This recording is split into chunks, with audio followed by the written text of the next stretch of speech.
How do I lose 2 followers in the starting soon screen? What the fuck is this lack of integrity, you fucking pussies? Follow my stream again, douchebags.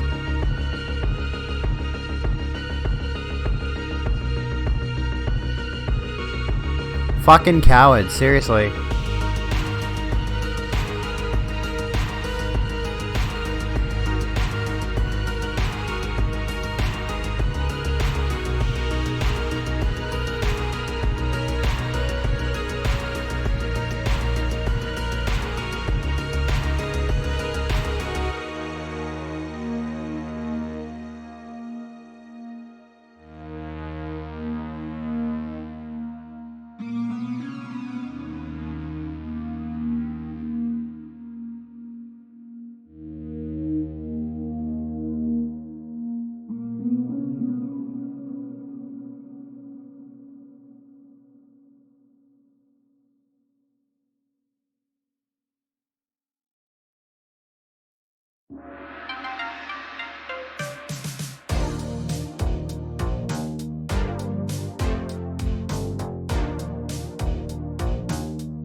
Basic. Yarrow, you absolute basic bitch. Thank you so kindly for the 100 bits to kick us off tonight. Non-binary pals, guys and gals, welcome back to the Rogue Room. I am your host, Abigail Beck. The Abigail Beck. The one, the only. Gal not named Tony. That doesn't really apply to anything. It's not actually relevant to any discussion that we might be having. Thank you for the head pats, folks. And good news. Good news. This is my vaccine arm, and you might have seen if you follow me on Twitter. And if you unfollow me, again, you're a coward, you fucking pussy. But this, is my vax arm, and look. I can flex it. I'm not in agony. I can flex. Ow. I can also crack my elbow, apparently. What's going on, folks? Welcome back. Look at how jacked I am. Vaccine jacked zine. That's more like it. Anyway, what's going on? How you been? How's your day been? What have you been up to? I've been hella fucking busy being a parent and worrying about the state of whether or not I'm even going to have a house in the next 6 months all day. So, things being what they are, I haven't really prepped tonight's stream over much. However, there are a few relevant news stories we can take a look at. I'm not in agony. Hurt self. Nice shirt. Do you like my wood shirt? It's from the thing's mirrored and upside down. It says wood. Got that wood shirt. Anyway. I'm stupid. Why does the lighting look off tonight? Is it just me? The lighting looks off tonight. I don't know what it is. Anyway, if you have a question, shoot. Throw it at me. I'm curious. I want to hear it. If you can hear me from over there. Why does the lighting look weird? I don't... It doesn't look right. There's no reason it should look wrong. I haven't done anything different. How long was I on T-blockers before I started going estrogen? 2 months. Well, that was the plan already from the outset. Anyway, yeah, I'm wearing one glove for the hell of it, like, aesthetics, bruh. What's going on? Literally just woke up 3 minutes ago, and you're already throwing $1 at me for the hell of it. Next steroid alternative for bodybuilders: getting the jab every month until you look like the Hulk. No, I'm not reacting to videos. I don't want to do video reactions anymore. I don't want to do that anymore, because then if I upload my VODs on YouTube, Twitch just blocks the whole VOD. And I don't want to bother anymore. I don't want to react to videos anymore. Unless maybe it's reacting to social commentators like Shapiro and stuff, because that's easy to debunk. But, you know, might need to reinstall Windows. What, to fix my lighting? Or, there's probably another reason I would need to reinstall Windows, though, actually. Anyways. How's folks? I should play Doom at some point. And yeah, by the way, congrats on the GF. Thank you kindly. Yeah, I'm like one of those people who's attached now, technically. So, you know, you can still flirt with me. It's just not going to get you anywhere. You know, as if it was ever going to anyway. It was all... Hey, sword lesbian it's GF Leet Sword sparkle. Lesbian time. Leet Sword Lesbian GF time. Heck yes. That actually played the whole alert, I think, or at least most of it. Leet. Can we get some Leets in chat? Can I type a chant with my...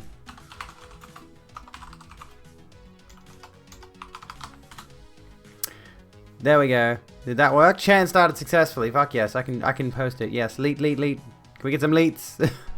1 year and 10 months. Fox, you've been nearly following me for 2 years. Holy shit. Hello, Eba, by the way. Oh, a hype train's close. Oh, yeah, because... Yeah, I didn't realize. 2 different things of bits. Yeah, if somebody were to sub or cheer over 100 bits in the next minute... We could get a hype train going if you want to, but I don't know what to do for hype trains. I don't have a... Anyways. Oh, okay. You want to flex? Let's go, mate. I'm that bit. Basic. You it has to be somebody other than you girlfriend. or Zara. Yarrow. But anyway, yes, I do have a freaking girlfriend. I have a freaking girlfriend. Yes, indeed. It's kind of poggers. It's kind of crazy. It's kind of hectic. We made cheesecake together. It's awesome. It's fucking... The cheesecake was fucking awesome. It was good fucking cheesecake, let me tell you. Holy shit. We are 3.5 minutes away from a hype train if you want to do it. Somebody else, somebody other than Zara or Yara has to cheer or sub or whatever. Anyway. It was a New York baked cheesecake, so like a lemon flavored cheesecake. It was really nice, really nice.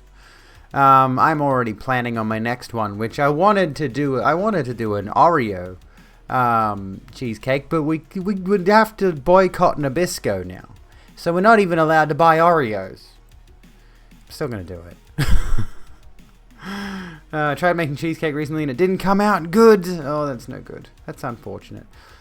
Everyone I know is finding partners, and my single ass is over here like... It's fine. You'll be fine. You'll find someone. If you want to find someone. You might not want to find someone. It can be that whole thing, you know. Someday when the protests die down and the company goes and actually abides by unionization and stuff or whatever. So until then, I guess I'm technically boycotting Nabisco, and that means no Oreos, which sucks, but whatever. I'll be nice. I'll protect the workers and stop buying the products while they are...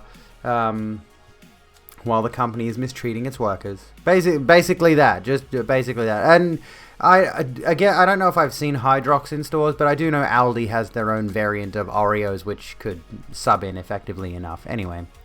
But yeah, essentially some contracts ran out at the company, and then...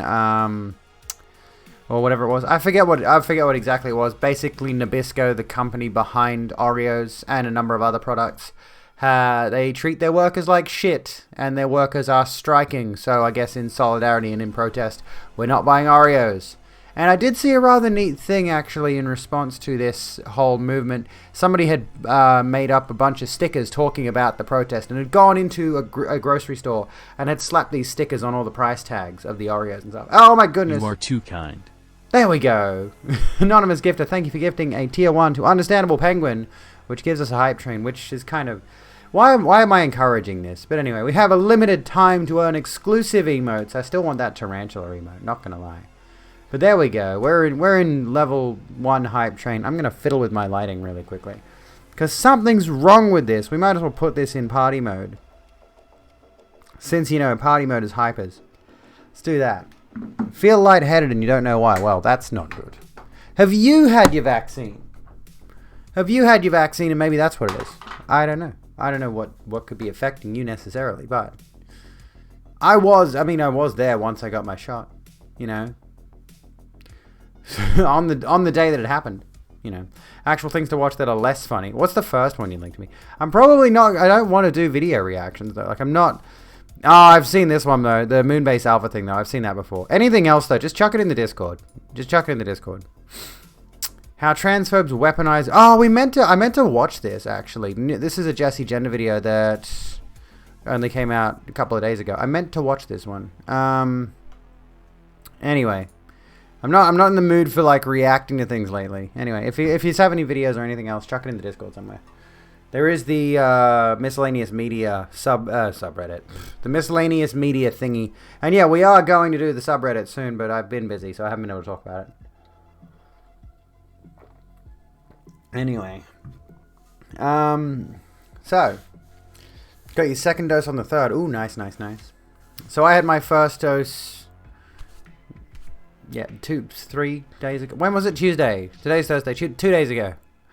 And then I got my second dose in December. Anyway. Just got gifted a sub to a channel you've never been to before. That happens. That does happen. Sometimes... So, okay, Yarrow. This reward did not meet the quality standard we wanted it to meet. Thank you, Yarrow, for the 2077 bits. We now 100% at level 1 and 2? Is that what happened? I don't know. What's going on? Let's see. What's it doing? Where's it going to take us? Hype train, where are you going to take us, mate? I think we're going to talk about, we're going to talk about a bit of NFT bullshit really quick. So now we're in level 3, I think. ContraPoints collab is long overdue. She's got well over 1 million subs. That's not going to happen. ContraPoints doesn't know I exist, okay? Let's not beat around the bush here. I think, where were we? Did play the whole thing? Yeah, it did. Shockingly, Streamlabs is actually playing my alerts properly. I do wish, you know, you could just... I don't know why Streamlabs hasn't put this in yet. I feel like it wouldn't be that difficult to implement a thing where it's like the alert, just if it's a video, it just plays one loop of the video and you're done with it. I don't know what exactly would be the issue there. Streamlabs, I'm not calling you out. I'm not deriding your way of doing things, honestly. Just a suggestion, Streamlabs, if you're listening, which I know you're not. Why can't you set up an alert so it just plays one loop of a video file and then that's the end of the alert? Okay, Yarrow, fuck. Thank you for your enormous contribution to the Rogue Room, you most excellent friend. Well, there we go. There's the unique alert for the 10 subs. Or is that 5 or more subs? Thank you for gifting subs to FKA Trash, Mercadian Merchant, Tickle Service, Damn You Peachy, Milambiazi, Mutang92, Mossdog, Boring Depressed Introvert, hey, that's me, Majos Informaticus, and Louis Vuitton. Yarrow, you entire fucking legend, you. We are now in the level 5 hype train. Holy shit. And no, I'm not actually Boring Depressed Introvert, but, you know. Oh, speaking of YouTube, Andy Aspian, thank you so kindly for reminding me. I have a video to upload tonight and a thumbnail to do for tomorrow's 9 a.m. upload on my YouTube channel. Thank you for reminding me. Once I'm done with tonight's stream, I'll rush through that. I forgot. Because we had a bit of a chit-chat about Alana McLaughlin the other night. When was it? Last night? The night before? Forget when it was. Yeah, my hair's natural. Yeah, I got long hair. Trust me, if my hair was a wig, I'd get a far more interesting color than this. Another parasitic sub achieved. And they say staying in Twitch chats is not helpful. Yeah, I think like the way Twitch subbing not anonymous, like the way just like gifting 10 random subs works, or however many random subs works, is it prioritizes people who are active members of the stream, I think. If all of those people already have subs, then it moves on to, I think, people who've been in the channel at least once. And, excuse me, or you're welcome, one of the two.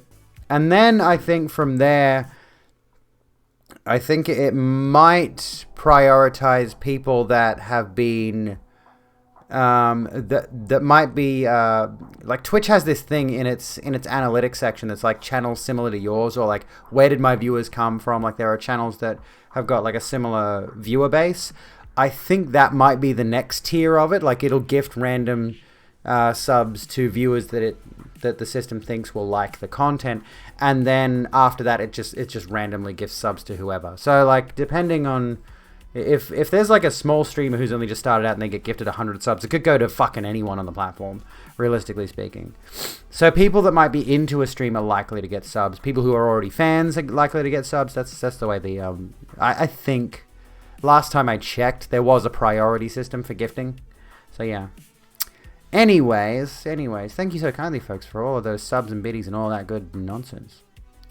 You've been in a chat with long-time viewers with no sub, gave them to randoms who weren't even following. It may prioritize. Yeah, it's not like 100%. Which is really, really, really weird. Do you all want to have me play Euro Truck Sim too? Yeah, I'll do it. Can it fit? How much is Euro Truck Sim? Hang on, let me do this.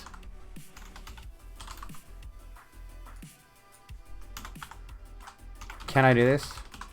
I can't do it. Hang on.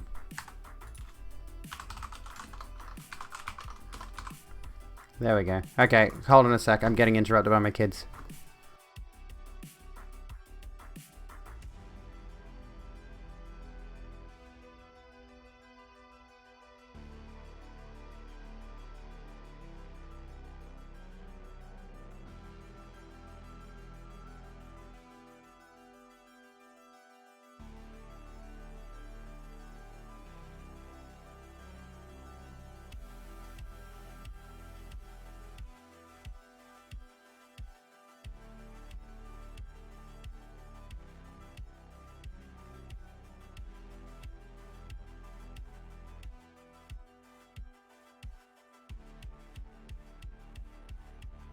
Alright, sorry, I'm back. How you going? What's going on, folks? Euro Truck Sim 2. Did we finish the hype train? I'm assuming... No, I think it's still going on. I think the hype train is still going on in the background. People are saying yes to Euro Truck Sim 2. It's $30 dues, is it? Let me have a look. I'm assuming you mean on Steam. Another round. Yeah. On you. 120 5-bit chunks. Thank you so kindly for those 120 biddies. You just learned something, Echo. Euro Truck Sim 2, $28.95. Welcome back. Thank you kindly. Thank you kindly. Alright. Favorite truck sim is X3 Reunion. Truck Sci-Fi. Wait, so hang on, what? Is it X3 X3 Reunion? It's a truck sim. What do you mean? Introduces a new 3D engine, new ships, and new gameplay. There we go. Oh!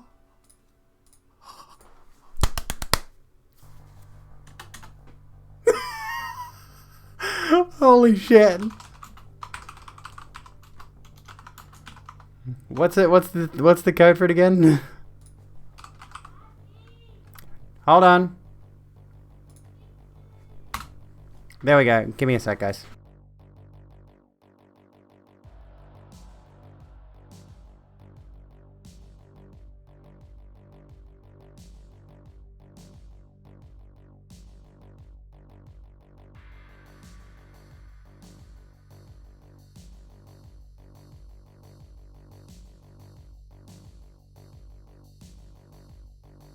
I like how those of you that don't have the emote can't actually post it, so it's just hype creep, hype creep, hype creep.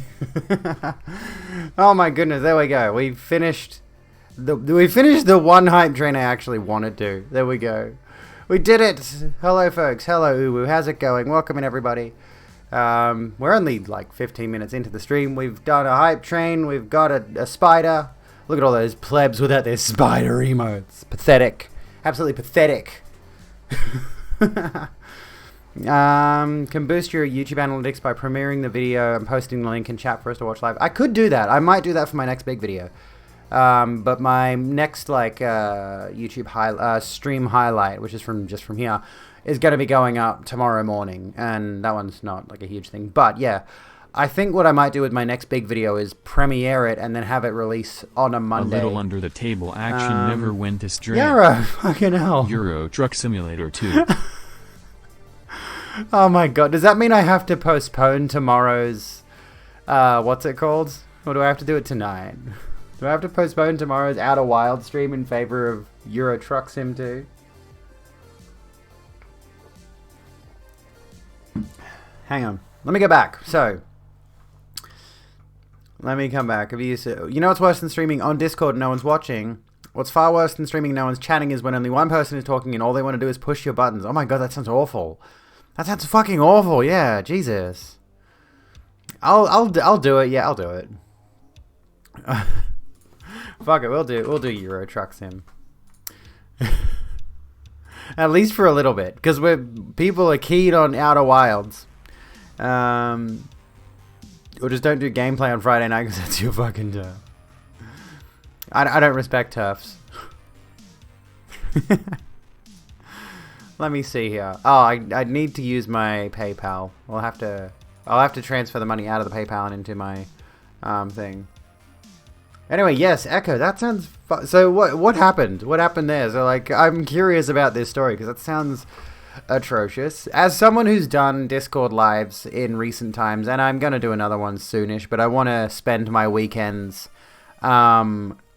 for the foreseeable future. I want to spend as much time this weekend as I can editing that video and getting it done so I can get it out.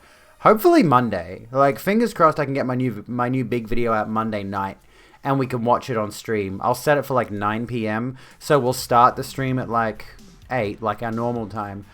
Or maybe I'll premiere it for like 8:30 or something. I don't know yet. I haven't figured out exactly when, but that's a good idea actually. Yeah, it's like if I premiere the stream. Do you mean like premiere and then react to it here on Twitch, or premiere it and then have it like play it through the stream here, or play it on YouTube and just sit in chat? Because that'd be interesting, honestly. I think I premiered my last big video thing. Anyways, but yeah, that's one way to do it. That is a good point to like boosting analytics, because when you do a premiered video, people get an alert that the video is coming, and they can get there and they can sit in there and in chat, usually with the creator present. Like every time I've watched a premiere, the creator's been there. Post a link and click on it to boost it. Well, there we go. Well, we can do that. We can react to it here on stream while it's live. Like, it'll be playing like a live stream, right? The video will be playing like a live stream. So you can't pause it. I don't think. Ooh, Eurotruck is 75% off on Humble. There we go. That might save us. That might save us. Eurotruck Sim 2 from the Humble store. It's $6.82. Would you look at that? Would you look at that? Holy shit. Okay, I guess I'll learn to play Euro Truck Sim soon. Save an additional $1.36 with Humble Choice. Anyway, yeah, I guess we'll do that. I wouldn't be able to do it tonight because, like, you know, I'd have to install it and that would fuck the stream up. Anyway. Nicely done. I never think to check anything. Oh, we don't need the hype train stuff anymore. I never think to check Humble, or I occasionally check like Xbox to see if something's on Game Pass, but just generally speaking, I'm really bad with checking anywhere but Steam, because I've been a Steam user for so long, exclusively basically. Like years and years ago, my friend got me into Steam, and then it became the one platform I even ever bothered with. And the sheer fact of the matter is, and eventually that same friend did get me into Humble for a while there. Is there any deal? I need to keep an eye on that. But the thing is, at the same time, I'm not generally looking at new games anyway. However, that being said, that might be worth it for a couple of games I'm interested in, but they're not really new games, so I'm not particularly fussed, generally speaking. Anyway, what was I getting at? Yeah, like a friend of mine actually did introduce me to Steam originally, and then later on introduced me to Humble, I think. So, you know, or GOG as well. Yeah, this guy who I'm no longer friends with for some reason. We just had, like, we didn't really have a falling out. We just stopped talking. And I sent him a few messages on Steam every now and then eventually he stopped appearing online, and I don't know what happened to him. I literally just drifted away from my life. I think a closer friend of mine and him were talking and being buddy-buddy for a while. Then they had a falling out.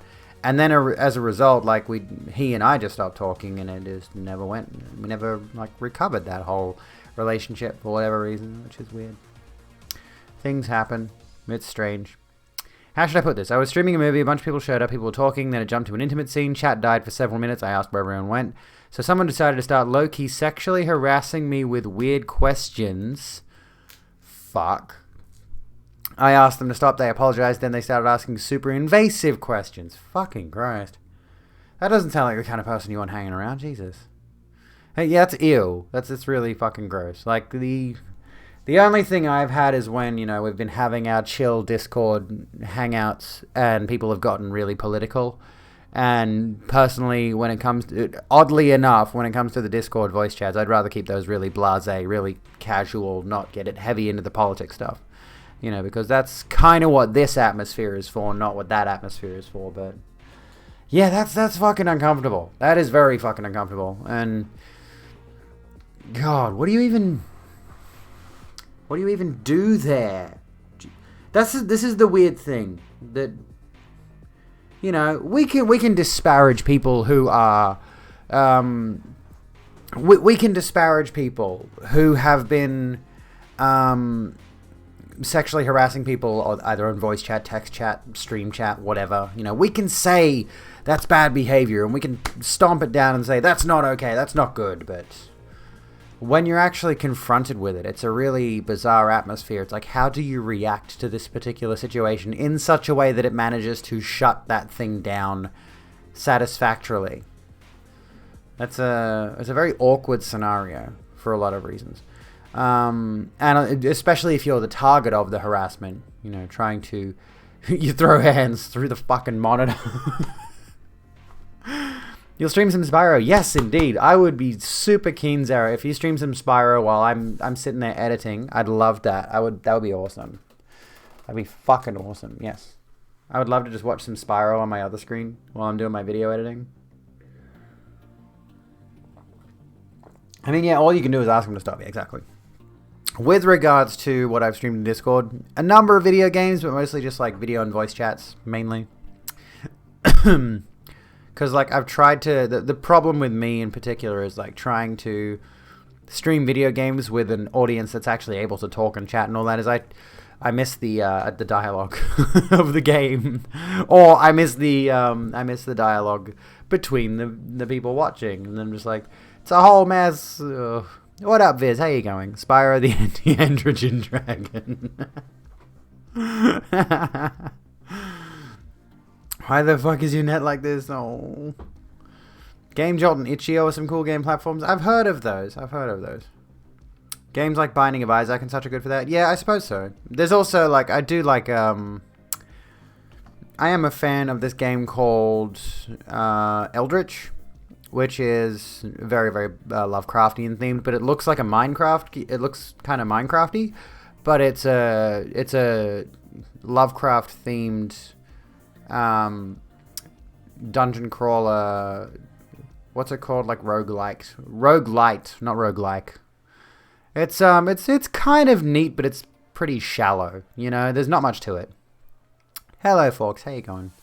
But yeah, Binding of Isaac is one I'd consider, I suppose. You know, or I could do Hades, but Hades is very dialogue heavy too. You know, Powerline You Got has North American plugs. Oh, what? Seriously? How? That's ridiculous. What the fuck? You hate the Minecraft look? I like it.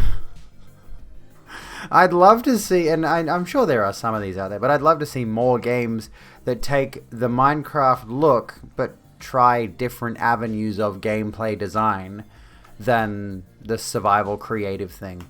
One of my... what was I going to say?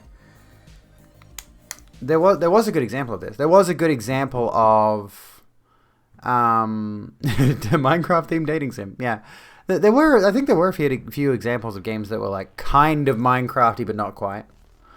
You know, Only Minecraft can do the Minecraft look. I mean, you can create a blocky game is the thing with like low poly enemies and all of that kind of thing. You can do it, but the problem is the game interesting and compelling enough to capture the audience that it wants to capture? Like with any video game, like with any stream, you know, you want it to be interesting enough.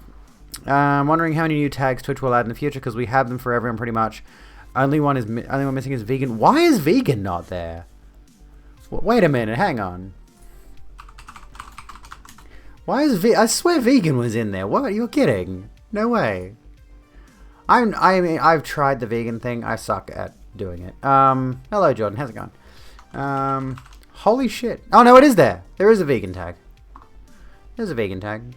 For streams and content featuring the vegan community. There you go. It is in there. Yeah. We go to the tags thing. There's a lot in there now. They've done a huge overhaul of it. But that being said, there is at least one I can think of. Let me think. There's at least one. There's demisexual, gender fluid. There's one like identity tag that really should have been in there that people have noticed is not in there for some reason. I forget what it is. One of the sexuality and gender tags that people were asking for didn't make it in, which is really weird. Teardown was an interesting look to accommodate mechanics game. Do they have poly? There we go. Hang on. Let's go through them. I'll keep this up. Twitch all tags.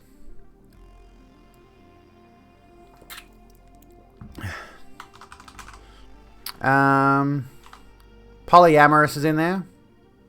So yeah. Demisexual, gender fluid. Well, demisexual is pretty easy. You say sounds made up, but heterosexual is made up, is the thing. Demisexual people only feel sexually attracted to someone when they have an emotional bond with the person. Gender fluid just means someone who...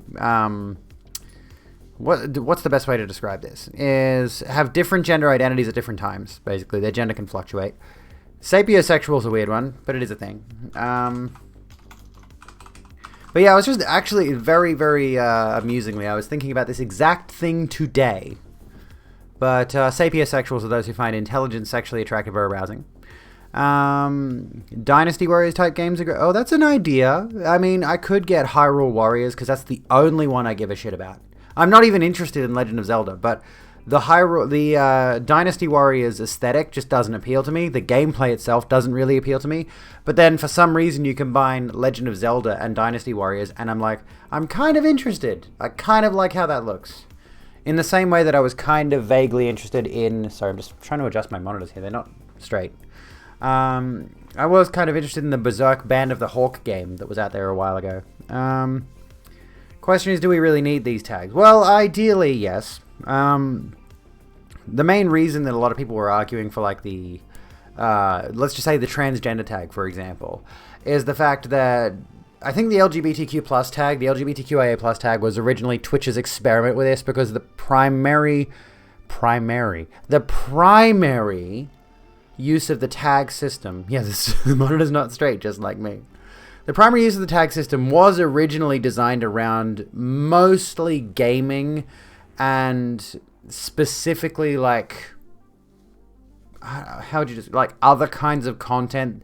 but not identities. The only real identity tag before the most recent overhaul, as far as I know, was the LGBTQIA plus tag. And they expanded that because, of course, people wanted more identity tags because just being under one umbrella tag was okay, but it wasn't satisfactory enough. Like, there were a lot of people who've got different little identity tags that... Honestly, there are a number of people out there who are looking for a specific kind of person. And if you're just looking under just like one big broad umbrella, you're essentially in the same boat as like, let's say, for example, let's just say, for example, we're going into the Minecraft category, right? And this is an example of how this works with gaming categories. If I were to go into the Minecraft category, but I'm not looking for just anyone playing creative or anyone playing survival, like I would appreciate a tag that's like Minecraft hardcore mode. I like watching hardcore runs. Or if I'm doing Dark Souls, I would appreciate a tag that's like Soul Level 1 runs. Or other challenge runs. Like, it's the same kind of thing. If you go and you look at the LGBTQIA+ tag, then you're going to get everyone under that tag, but there's a number of viewers on this platform who are looking specifically for those under the transgender tag.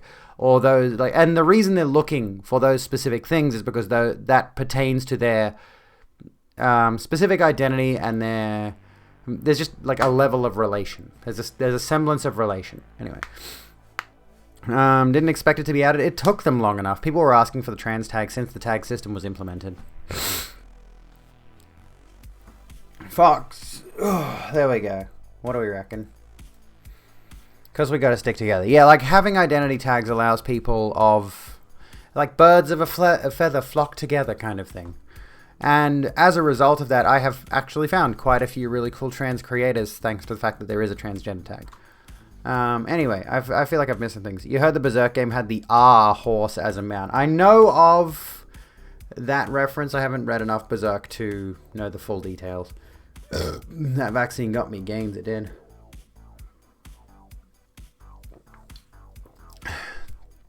Yeah, my monitor isn't straight. Why is it so... Well, this is the thing, like Viz, you said, why is it so easy to see who is transgender? Because they can't look straight. But there are straight trans people. There are straight transgender people. Like finding LGBTQ plus people because they're usually pretty thoughtful and interesting. Plus, I'm bi, so I know I won't have to deal with anything homophobic or whatever from the stream. Exactly. Hello, Harmony. How you going? Anyways, cis is an outdated tag. Are we all a glorious mess of gender blends and need to move on from the outdated? Well, I mean, this is the thing, personally. Cis is definitely a thing, don't get me wrong. Because people are still in society today assigned male or female at birth. And if you manage to maintain that identity throughout your life, you are cis. You're still the gender assigned to you at birth. That's what it means, right? And yeah, like, cis people are allowed to exist. There's nothing wrong with it. By the way, BreadTube and Circus says, welcome in. Hello, how are you doing? I saw you in there. You feel lucky to have started streaming in the time of identity tags. It's very good. It's very useful. You know, LGBTQ plus people are automatically hotter than cisheads. Well, that's the thing, Jordan. No one said you're a cis male. You can still just be a male, is the thing. And this is what was hilarious about, what's his name? Kind of losing his mind. I'm going to bookmark this for later, the Euro Truck Sim. Oh, it's in my cart. Someone remind me to go back to Humble after the stream and I'll buy Euro Truck Sim. But anyway, like, what's hilarious about, what was his name? What was the guy? Gad Sad, who posted something about the same kind of things. Like, I'm not a cis man or whatever. I'm just a man or whatever it was. And it's like, you can still just identify yourself as a man. Like, no one's stopping you. No one's asking you or demanding of you that you refer to yourself as cis. But it's simply a descriptor that fits how you are as a person. You know, it's something that does pertain to, in the same way you have an ethnicity. Let's put it that way. In the same way that, for example... Well, I mean, my ethnicity is not technically Scottish, but I have Scottish heritage, right? It's kind of just a part of who I am. It's in the same vein. I am trans, but I'm just a woman, right? At the end of the day, a woman who is dressed really, really andro today for some reason. Anyway, like, it's not something most people ever need to consider or think about, generally speaking, you know. Where were we? Still basically leaning towards the Slanesh view of gender identifiers hot. Just got off work. Kitty is making it very hard to type. That's good, Kitty. This is some good Kitty. By the way, I think Twitch has fixed the whisper system on... Oh, hang on. Yeah, I think Twitch has... Oh, I've been gifted a month of Humble Choice Light. Thank you, Yarrow. Cis isn't a slur, but that doesn't stop me from using it as well. Oh, goodness. How do I now start choosing games to play? Where's my... Am I logged in? I don't know if I'm logged in. Anyway. Has this worked? I think this has worked. Yes. Okay, cool. I'll come back to Humble a little bit later on. Anyway. Where were we? Real Jordan Peterson? I doubt the real Jordan Peterson is hanging out in my chat, honestly. Wanting an unelected dictator is normal. Yeah, exactly. Fuck normal. Heteronormativity is normal. Systemic racism is normal. Well, yeah, exactly. And this is the problem that I was talking about earlier. I think, did I say this before the stream or did I say this after the stream started? Before, like, the stream started or after the stream started? But I posted a thing on the social medias. I posted on the Facebooks. I posted this particular status, honestly designed to rile people up because I'm that kind of person. I'm that kind of person. And like Facebook streamer groups are so easy to piss off. They really are, like, unironically, it's hilarious and desperate and sad. Change the nothing reward to posing with sword. No, the nothing is important. The nothing is part of this stream. Anyway, let me see if I can find it. Where's the actual thing that I posted? Hey, Yahoo! Thank you for gifting a sub to Celticness. Matching chokers. Hey, poggers. Where's my post? I'm riling people up. I have been. I'm trying to find the exact wording of the post. Where is it? I posted it somewhere and I can't find it now. Facebook, for me personally lately, has been fucking dog shit, dude. I don't know what it is, but it's been fucking dog shit. The Facebook website refuses to load most of the time. Anyway.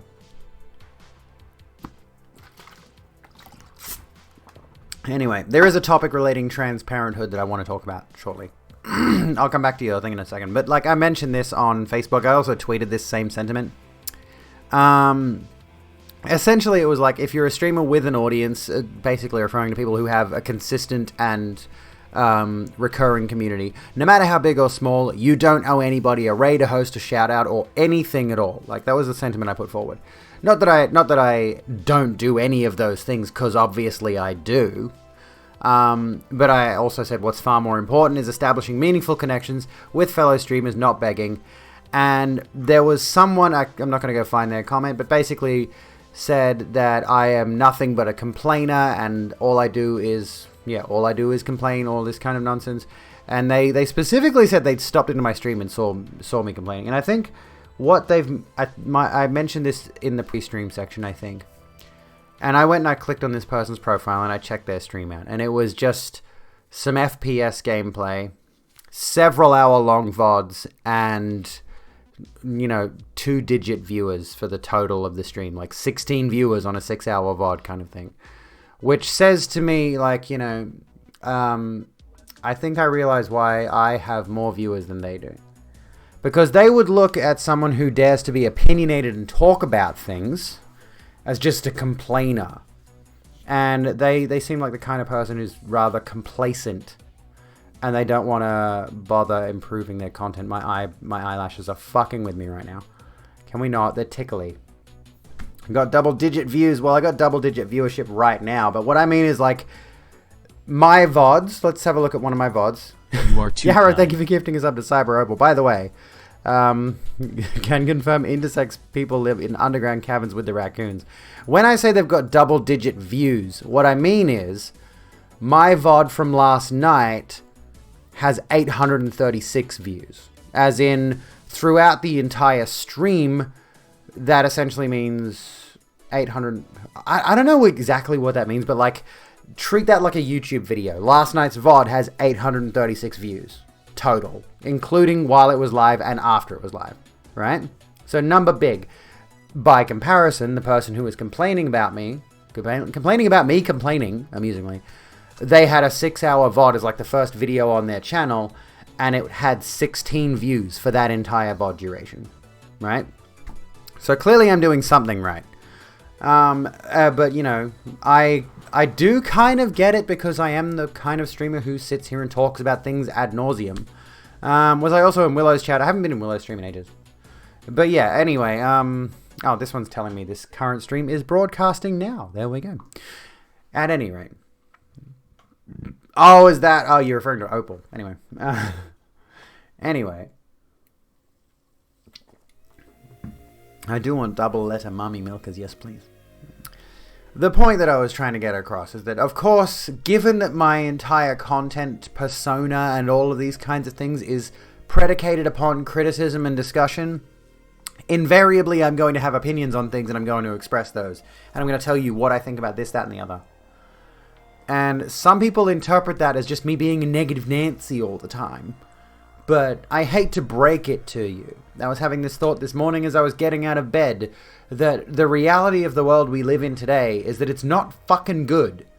And if you are the kind of person who doesn't have any negative viewpoints on the world, or only thinks about things in this context of like, we need to be more positive and work together and be uplifting and optimistic, you're a dickhead. I hate to break it to you, but there's a lot of shitty things going on in the world today, and we do need to be pissed off about them. That's the reality of it. Negative Nancy do be kind of gender affirming though, exactly. Maybe I'm just far hotter, I didn't check their Facebook profile. But generally speaking, there's a lot of next to no viewer streamers who've called me out for this or that or the other, and they've got no viewers. And I wonder why that is. Like, clearly the format that I'm doing here works. Otherwise, I wouldn't have 61 viewers right now. Otherwise, last night's peak wouldn't be like, I think it was 96. You know, clearly I'm doing something right. I don't know what it is I'm doing right. Don't ask me that question. I don't have an answer for you. But 93 was last night's max viewership. You know? So clearly I have something working for me in this format. And there are people out there who don't have anything working for them, who will just jump at the chance to jump down my throat because I dared post an opinion on Facebook streamer groups that's a bit contrarian and a bit controversial. They might be jealous of the Doom shot. Let's be real with ourselves. I'm not pissed off. You're not paying enough attention. Bam! Fucking got him, Looper. Well done. By the way, I don't know if Zera told you, but there is a really hot, spicy bag of kettle chips that I've recently picked up. And Zera introduced me to these, but we didn't actually get to try any. I had to get some myself. They're really hot. They're two different types of chilies, I think. I forget what it is, but it's hot. They're hot. They're probably not hot for you. You've got like a god tier tongue. I don't know, but anyway. Actually made a badge for my friend that said bad vibes only because he was so sick of white hippies and their good vibes only bullshit. My mum does this. Okay, you ate the whole bag today. Good. I'm gonna drag my mum for a second. I have mentioned my concern with J.K. Rowling to her on several occasions. And she has, for some reason, turned it into this thing of, like, shouldn't women be working together and uplifting one another? And, like, mother, there are certain women out there whose interests do not lie with feminism, and Joanne Cunt Rowling is one of those. I sent her ContraPoints' video, 90-minute video, on J.K. Rowling. She didn't watch it. I really wished she did, because I wanted her to understand exactly what I, as a transgender woman, am dealing with whenever J.K. comes back into the discourse, which is due to happen in about 3-4 days' time. You know? Anyways, let me come back to... There was a message earlier I wanted to see. That I missed. Where were we? To support tolerance, you have to deplatform intolerance. Bingo bango. So let me go. I'm genuine, kind, funny, and interesting. People who live in reality want to be around people like you. Oh, thank you. I feel weird because, like, obviously, some of you are aware of my real persona off stream. This is still as much as I am Abigail off camera. It is important to note, and perhaps this is the problem that certain streamers don't realize, is that in order to generate interest in your content as a creator, you need to have an on-screen presence that extends beyond your off-screen personality. So who I am on screen is still a facet of me, don't get me wrong. However, this is a greatly exaggerated and far more performative version of myself, if that makes sense. No! Okay. I guess I was wrong then. Gonna go myself for a hot minute. Ooh, do it. Do it. You gotta do your makeup, Zara. You gotta do your makeup. Ideally, women should be working together. Unfortunately, yeah, like, this is the thing, Cyber, is like, realistically, well, not realistically, ideally, yes, ideally, we should live in a cooperative and collaborative society where everyone is working for the betterment of everyone, and we are doing everything in our power to take away the bad actors and make everything better for everyone. But there are far too many people in control of society, and just in society abroad in general, who only have certain self-interests at heart. And Joanne and her ilk are some of those people who like to act as though they have the best interests of women and girls at heart, but their vision of women and girls excludes certain women and girls, and it's not just trans women and girls. What happens is when they exclude trans women and girls from their definition of feminism, they also start to eke into excluding effectively non-passing cis women and girls as well, like those who do not fit a certain beauty standard. You know, if we go back to the discussion around Alana McLaughlin, very amusingly, one of the GCs on Twitter did exactly what Jasmine said they would do. They did it. For those of you who are out of the loop, Alana McLaughlin is the MMA fighter who recently won her first professional bout, right? Trans woman MMA fighter who recently won her first professional bout. And there's a photo of her and her opponent standing toe-to-toe in the ring about to start. And her opponent is like a good head taller than Alana, right? And the GC took the photo, and you could argue this is probably a troll pretending. We don't know. This is the problem with social media. But yeah, this is the photo. Yeah, this is probably it. This is it. Yes, this is it. So CW transphobia. This transgender is like 6 feet tall and completely towers over the normal woman. What the fuck has MMA become? Which is what Alana said would... not what Alana said. What Jasmine said would happen when she posted a thread. This woman here is cis. This is the cis woman in the fight. And that's the problem. When you start excluding trans women, the gender criticals is what they call themselves, right? They're the TERFs, basically.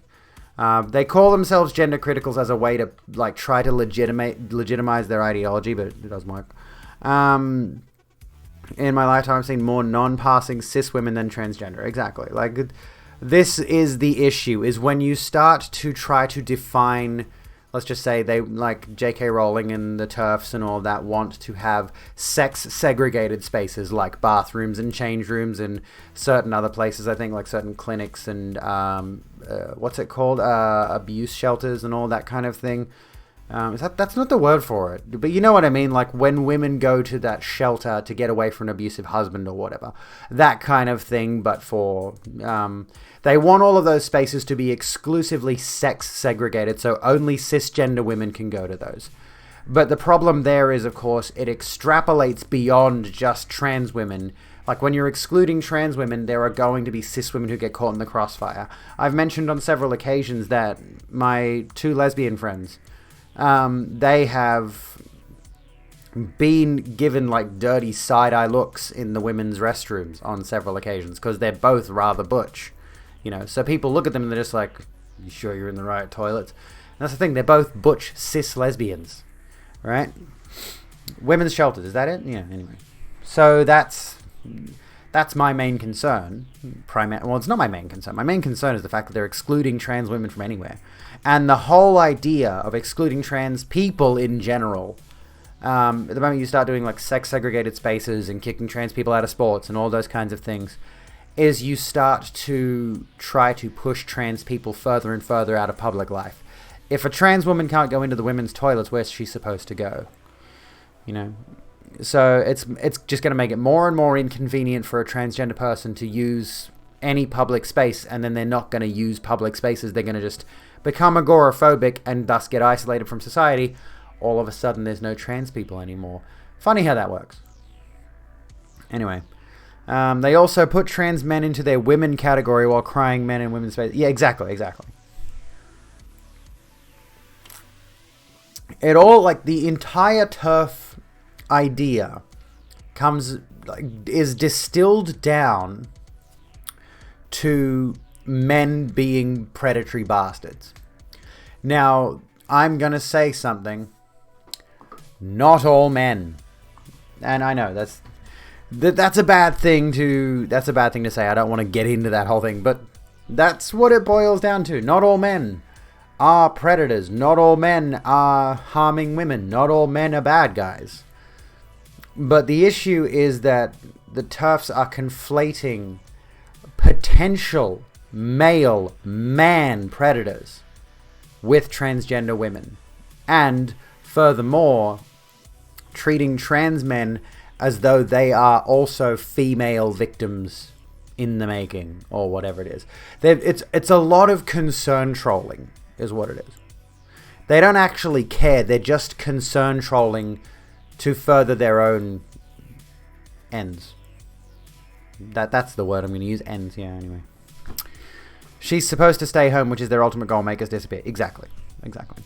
Assuming butch cis women are trans, that is some fun. That's it. That's literally it. And so TERF stands for Trans Exclusionary Radical Feminist, but Trans Exclusionary Reactionary Fuckwit is what I prefer. Their own ends. They're oh, excuse me. But yes, like quite literally echo. Like, I can't remember where I read this, but somebody mentioned, it might have been Katie Montgomery that made this point. Somebody made this point relatively recently, and I've just parroted it a few times, that TERFs are completely okay with like non-passing cis women facing the same kind of harassment that they want to foist on trans women as an acceptable sacrifice, right? They are completely okay with some short-haired, butch, cisgender woman facing harassment for being potentially trans if it means that it keeps trans women out of public toilets, bathrooms, whatever, spas, the wee spa thing, you know. They're completely okay. Like, the TERFs are okay with this. They're totally fine with that. It's an acceptable sacrifice for the good of all of the other pretty girls and women over here. All the ones that bother to do their hair in the morning, you know. You've heard gender critical, but you haven't heard TERF. That actually is scary, I will agree. Because gender critical is the label that TERFs have given themselves to try to sound more legitimate. And they're trying to make it seem as though they are critical of the theory behind gender, which is a sociological theory that explains the performativity of gender. There are a number of people out there who've spent their lives studying and writing about this shit. I actually really should pick up some of Judith Butler's work and start reading more on. I really want to read Judith Butler and Raywyn Connell. I should get on that. Anyway. Radical feminists replace biological essentialism about gender with a socialization essential about gender. That is I think you were going to continue. The transgender craze that is seducing our daughters. Yeah, exactly. That whole thing with the trans men thing, which was Abigail Schreier. Yeah. Speaking of which, why am I calling TERFs GC? I keep interchanging them. GCs are just TERFs, okay? And they are trying to distinguish themselves from TERFs in a way. They are trying to distance themselves from that label, but the reality is they are just TERFs at the end of the day. They are just people who want trans people to be excluded from, you know, private spaces, and they would rather trans people don't exist. There is a lot to suggest that transphobes are not anywhere near as populous as we believe they are. However, they're very, very loud. Like, they're a very loud minority, you know. GC's abbreviation of general guns. TERFs are LARPing as feminists because they do not actually believe in most fundamental principles. Mm-hmm. Feminism is a weird term. Feminism is a very strange label. If you want to call yourself a feminist, it comes with a lot of caveats, because there are so many people who've called themselves feminists whose viewpoints have been radically different. This is one of the problems. I call myself a feminist. I'm absolutely unequivocally a feminist. But you cannot deny the fact that the term has been muddied by social misunderstanding of what feminism is. Anyway, where are we? TERF is a label they gave themselves. They only stopped liking it when everyone started hating them, so they tried to rebrand, and eventually they'll do it again. Exactly. So at the moment, we have the issue of like TERFs trying to legitimize themselves as gender critical, wherein the viewpoint they're going for, of course, is that, we are critical of this sociological theory of gender, this ideology of gender. Because they believe that being trans is some kind of massive political social movement, when the reality is trans people just exist and would like to exist without any issues. Is gender abolition strictly a turf talking point, or is it a legitimate idea in queer discussion?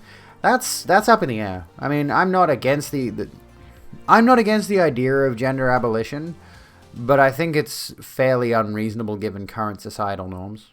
By all means, you can be agender or non-binary or whatever you want to be. Personally, I'm not against that concept, but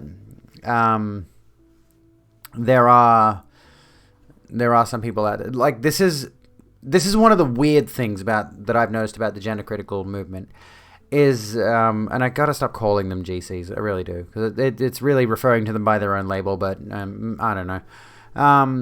Well, actually, no. Specifically with regards to the TERFs that call themselves gender critical, there are a lot of them who have now taken this stance that transgender people, specifically trans women, specifically trans women, are just reinforcing negative gendered stereotypes. But the reality is the vast majority of members of society are living those gendered stereotypes. Those stereotypes exist for a reason, and those stereotypes are not inherently harmful by any stretch of the imagination. Most men are going to fit into some male stereotypes. Most women are going to fit into some female stereotypes.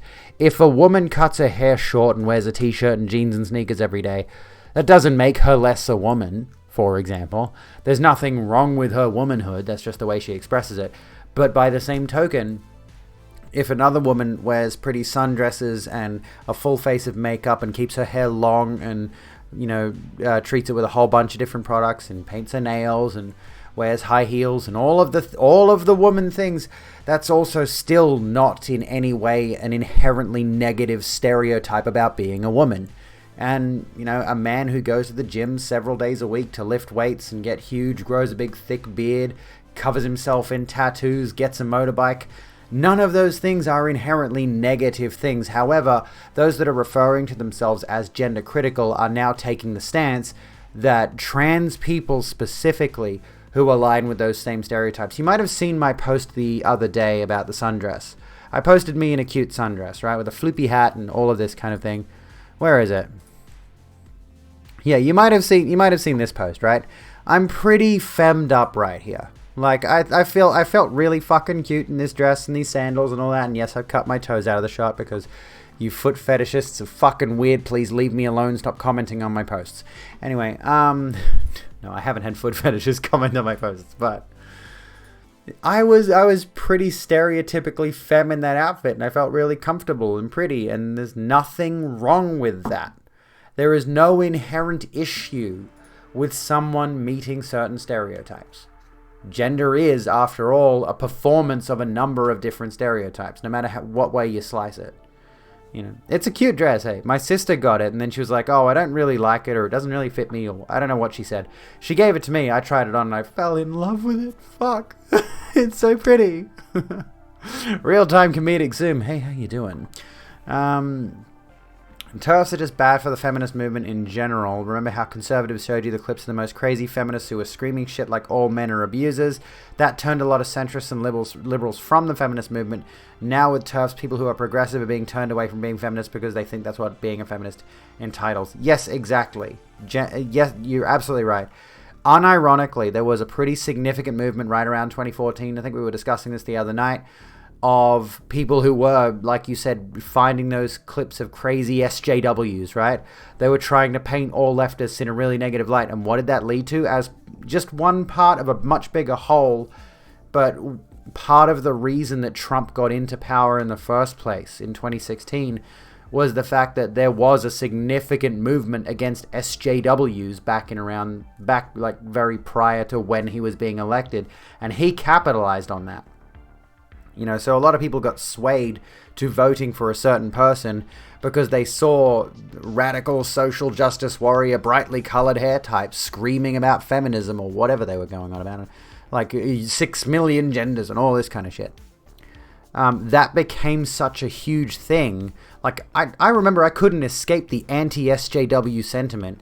It was massive. It was a huge, it was huge on Reddit in particular.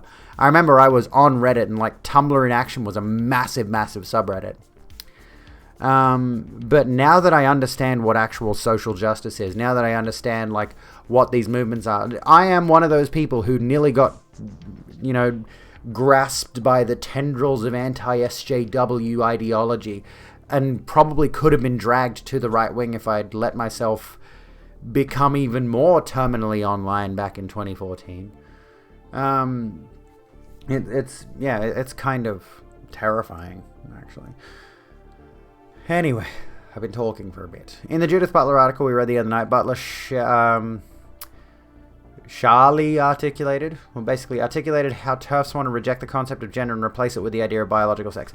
Yes, effectively. That's a major thing. Is like they want.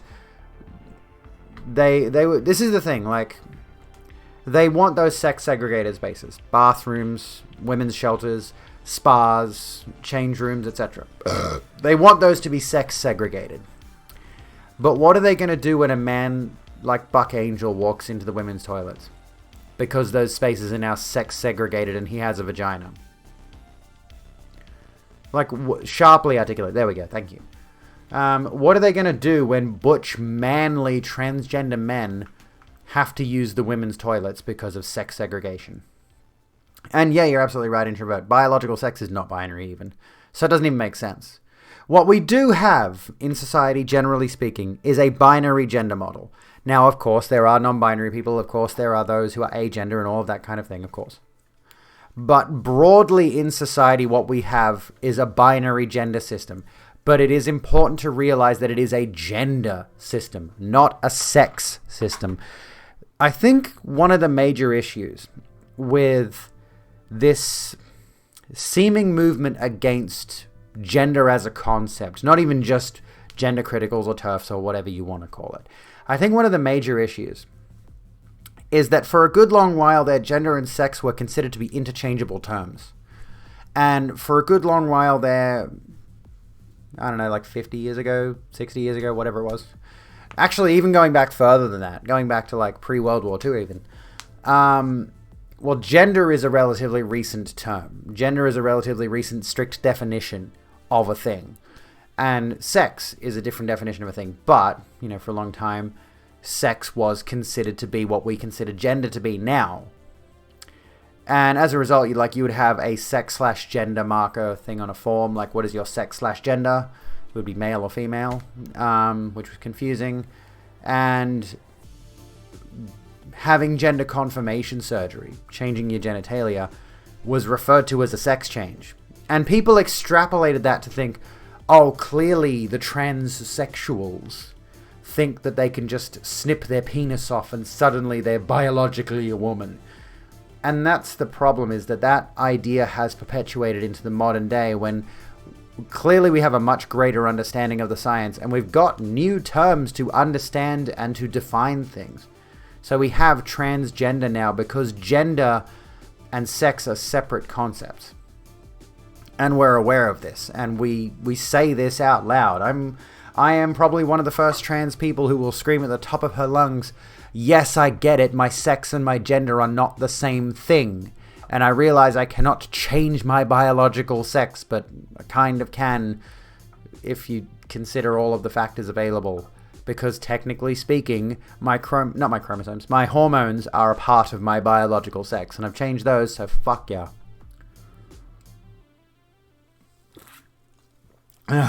Anyway. Oh, I'm talking like a motherfucker tonight. God damn, I'm doing good. I'm a good streamer. Fuck yes. I feel like I would have become a fucking MRA, probably an incel, if it weren't for Steve Shives and my at-the-time girlfriend during the Obama era. It's scary. It is scary. It is scary. Does make me wonder how the next few years are going to go under the Biden administration, because it is weird to frame things in from an Australian perspective under the idea of an American political system.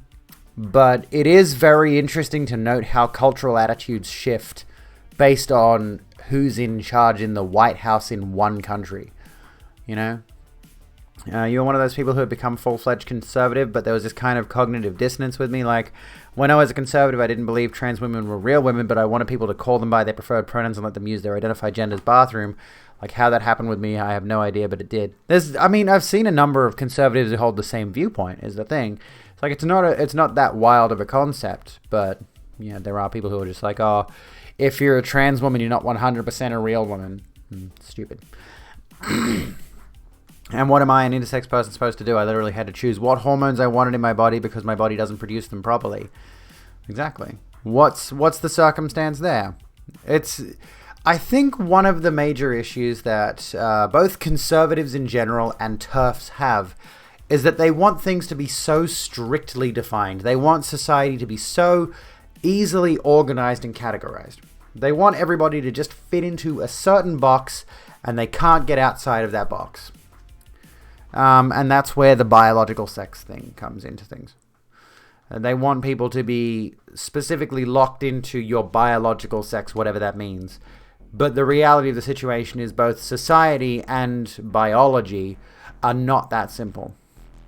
I forget who said this, but biological sex is a social construct. You know? And I want to put this into perspective. Like, somebody actually caught a ton of flack for saying this, that biological sex is a social construct. Someone on Twitter said this. Like, it's not a new idea, but somebody tweeted biological sex is a social construct, and they got a ton of flack for it. And, so nice to not be the only intersex person in chat. There's a few years, honestly, there's a few years. I mean, this is the problem, is like, we are given a definition of our biological sex based on an observation of our genitals when we're born. So a lot of people are only given a rudimentary education on their biology in school, and thus they assume that because they might have a penis or a vagina, that's it, they've got every other thing that goes with having a penis or a vagina. But that's not the case. We know that's not the case. Biology isn't a construct, but biological sex is.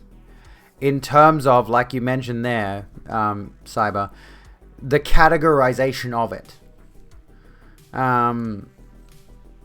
So when I say biological sex, I mean male and female, and the definitions we assign to those things are socially constructed. You know, so like, we know the biology is real. We have definitions for it. Some animals change sex. Exactly.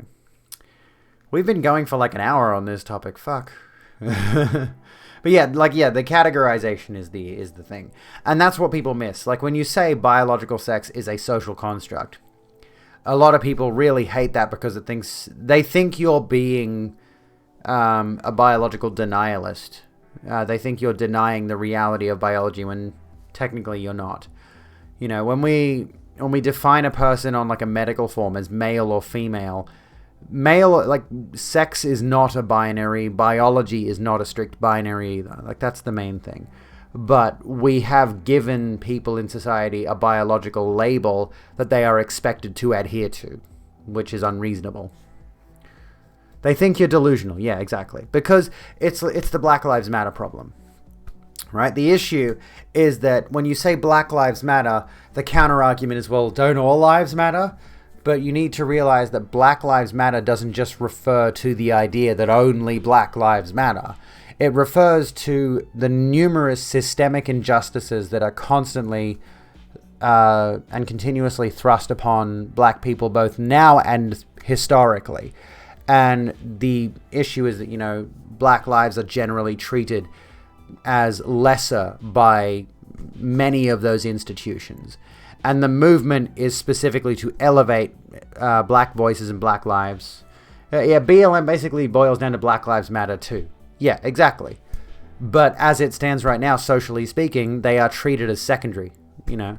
And the whole point of the discussion, both with that and what's the other one? There's another, like, the problem with catchy slogans is that if you don't know what the slogan means beyond the few, like, 3 or 4 words that the slogan contains, then it's very, very easy for people to counter it to attack it and like flip it on its head because they refuse to understand the whole message of the sentiment. So yeah, defund the police, that's a good one. Yeah. A lot of people think that just means strip all the money away from the police and shut the police force down, which we should actually do. But there's more to it than that. The police are dramatically overfunded. They don't need anywhere near as much funding as they have. That funding could go to social resources, social services, things that could help elevate people who are in impoverished situations, things that could help people actually have a comfortable living in society rather than being homeless and hungry and all of these different things. You know, save Africa. Shouldn't we save the world? That's what people complain about. Yeah, exactly. Actually getting low-key dysphoric from the talk of gender and sex, and my BBD is messing with me. That's understandable, Looper. Have a good shower. Have a nice warm shower. Or a nice freezing cold shower. I don't know how you like your showers.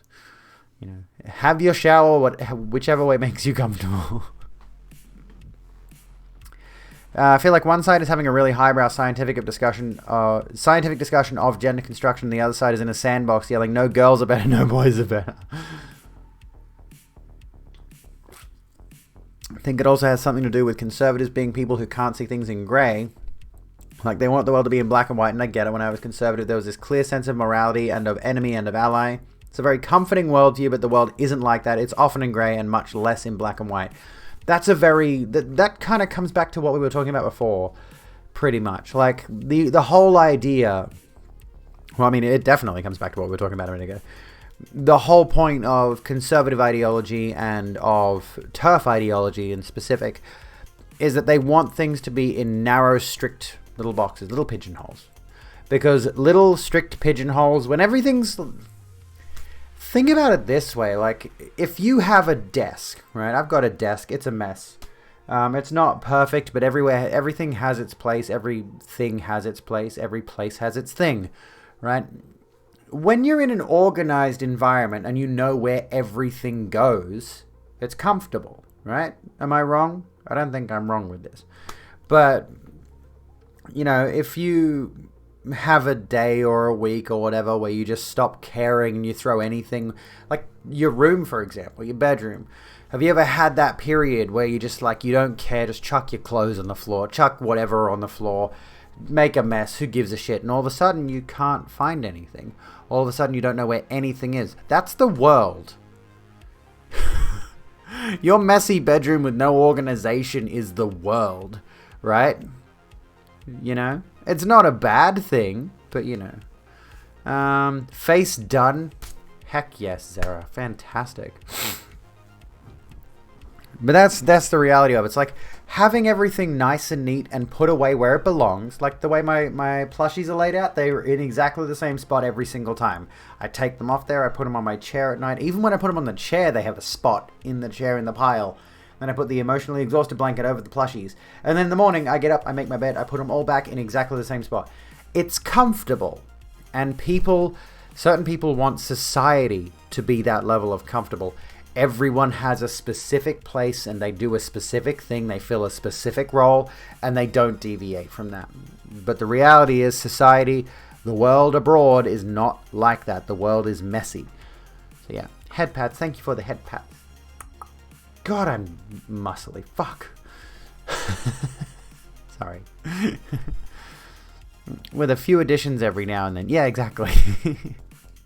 Some police force called asking me for a donation. I hung up on him, but I so wanted to get him to try to say he agrees with me when I say all cats are beautiful.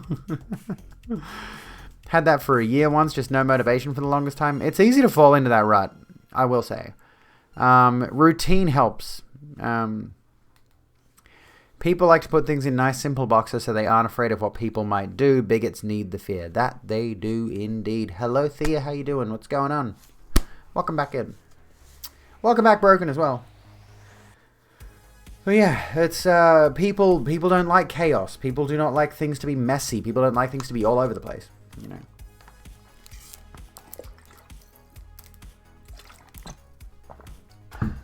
And the issue, of course, arises when there are people who are messy. There are people who confuse your worldview. There are people who go by they, them pronouns. And so many people have got this strictly rigid view of gender that they cannot fathom someone going by they, them pronouns. It blows their fucking minds. You would think they paid attention in like second grade English. They, them can be used as a singular. If you get a letter from someone and you don't recognize the handwriting on it, you go, I wonder who sent this. Wonder what they want. Just used it then, you know. If someone drives past and you can't see who's in the driver's seat, but they have a nice car, you say, oh, hey, they've got a nice car. Singular they. It's ridiculous. Thank you for the hugs, Mia, by the way. Why judge people on an individual basis when stereotyping people is so much easier? Right, it's so much more fun to just stereotype people. Where is your wife? They're dropping the kids to school. Super easy! How hard is that? But apparently... And the thing is, like, I want to think to myself, oh, these people are just trolling. These people are just having a giggle, right? They? Is that one person actually multiple people? And they just don't actually know what humor is. But I genuinely believe there are a lot of people out there who are that dumb as to not be able to conceive of the idea of a singular they. Anyway.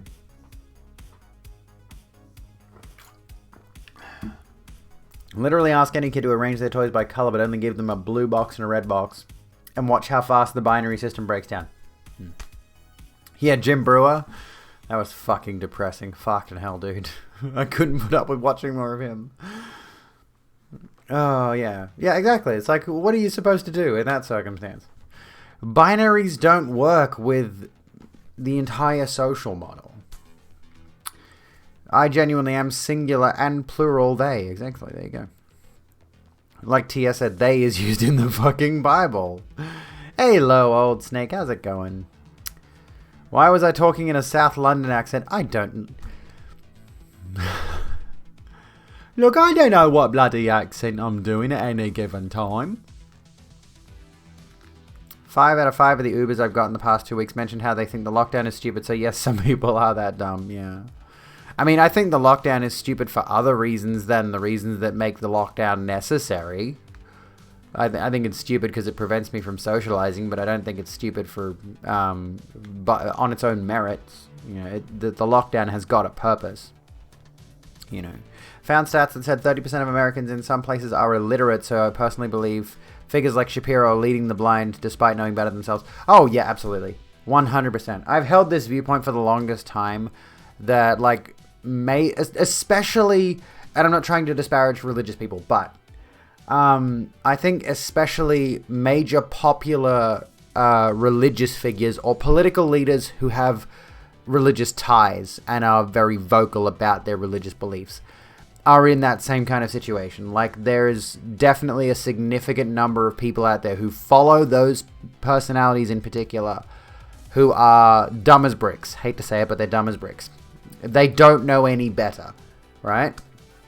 So they'll believe whatever is thrown at them, generally speaking. I think, I definitely, it's blatantly obvious that people like Shapiro are paid off by much wealthier people. And they have a formal education and they understand all of these things. But there are a lot of folks out there who are not anywhere near the level of education and income as someone like Ben Shapiro, but they will follow Ben Shapiro. And follow Shapiro's viewpoints and all that kind of thing. And same with Crowder and all of that. Like they said, shit like, sure, some people will get sick, but at least it means I can go outside. Yeah. Well, that comes back around to the TERF thing we were discussing earlier, how a lot of TERFs actually hold this viewpoint of if certain gender non-conforming cis women face harassment on the basis they might be trans, that's totally okay as long as it keeps trans women out of the women's toilets. Right? That's what we were going on before. Here's a map of the literacy rates. So here we go. Let's zoom in on this. U.S. reading literacy percentage of the population of each state that has below a 5th grade level of literacy. So 30% or greater in... What's that state? I don't know what that state is. 20 to 30% is a lot of the South, which is unsurprising. So percentage of the population of each state. And then California. I feel like California would be one of those states where there's a lot... I mean, California is one of the most populous states. And I also feel like it would have a significant amount of poverty, which would contribute. But I suppose that's the same with these areas too. Mississippi, okay. And then we got 10 to 15% in here. What are the voting? What's the voting? Like in these areas? So yeah, that's it's interesting to look at.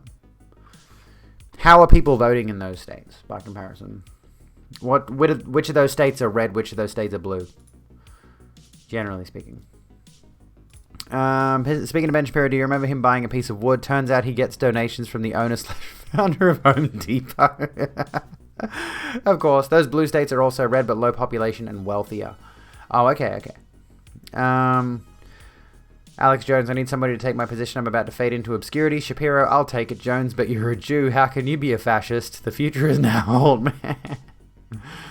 Well, that's a good point, actually. After Jones was deplatformed, Shapiro became the mascot on all the same platforms. Very interesting. Jones didn't give it to him, but his deplatforming gave Shapiro the opportunity. Yeah. I can see it.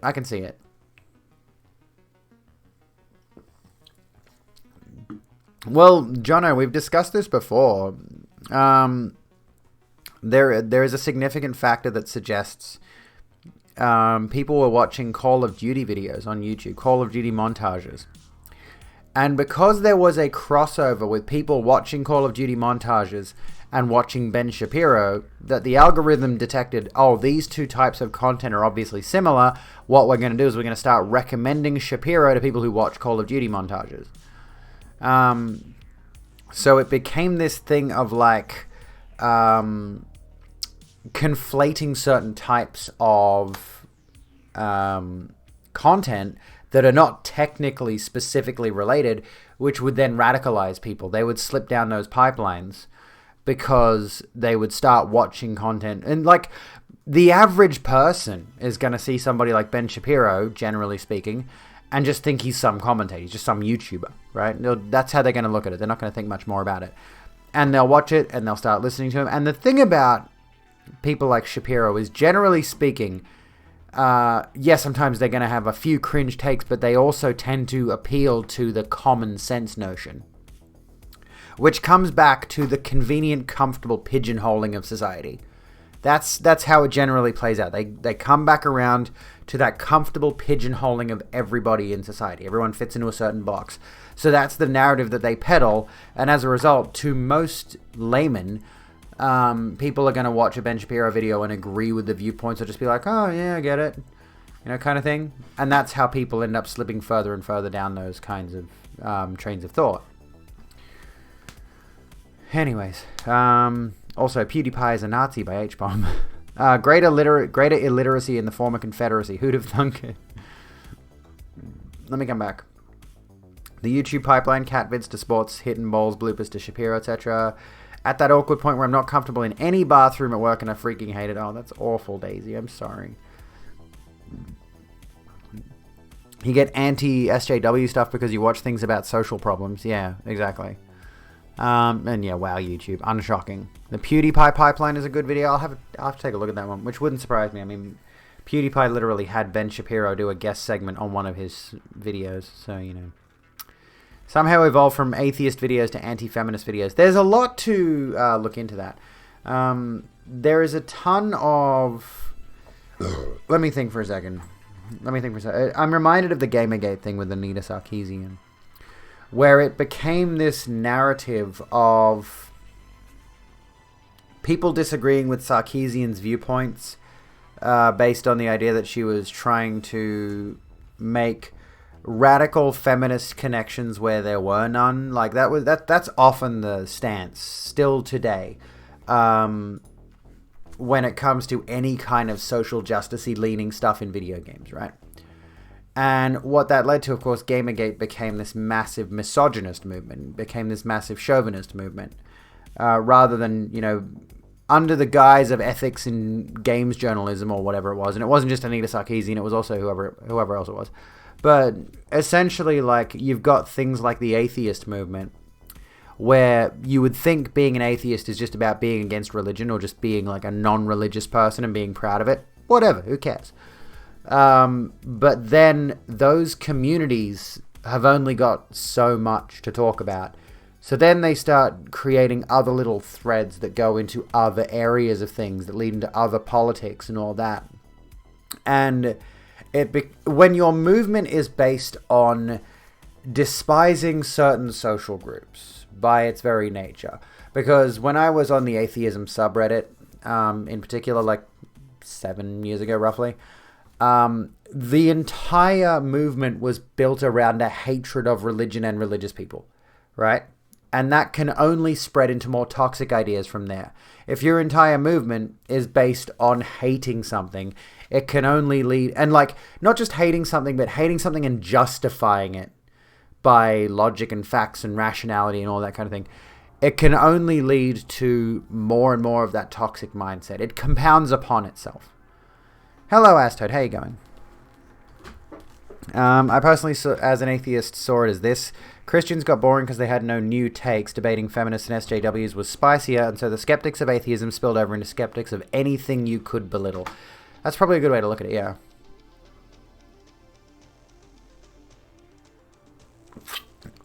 Done. Atheist communities are very Islamophobic and by extension racist. That's true. That was a big thing when I was in the atheist community.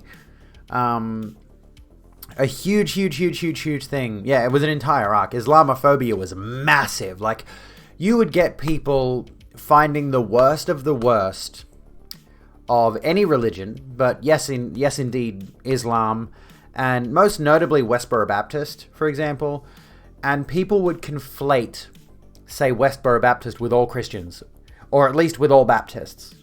And they would find, like, oh, these Muslims beheaded these women in the Middle East.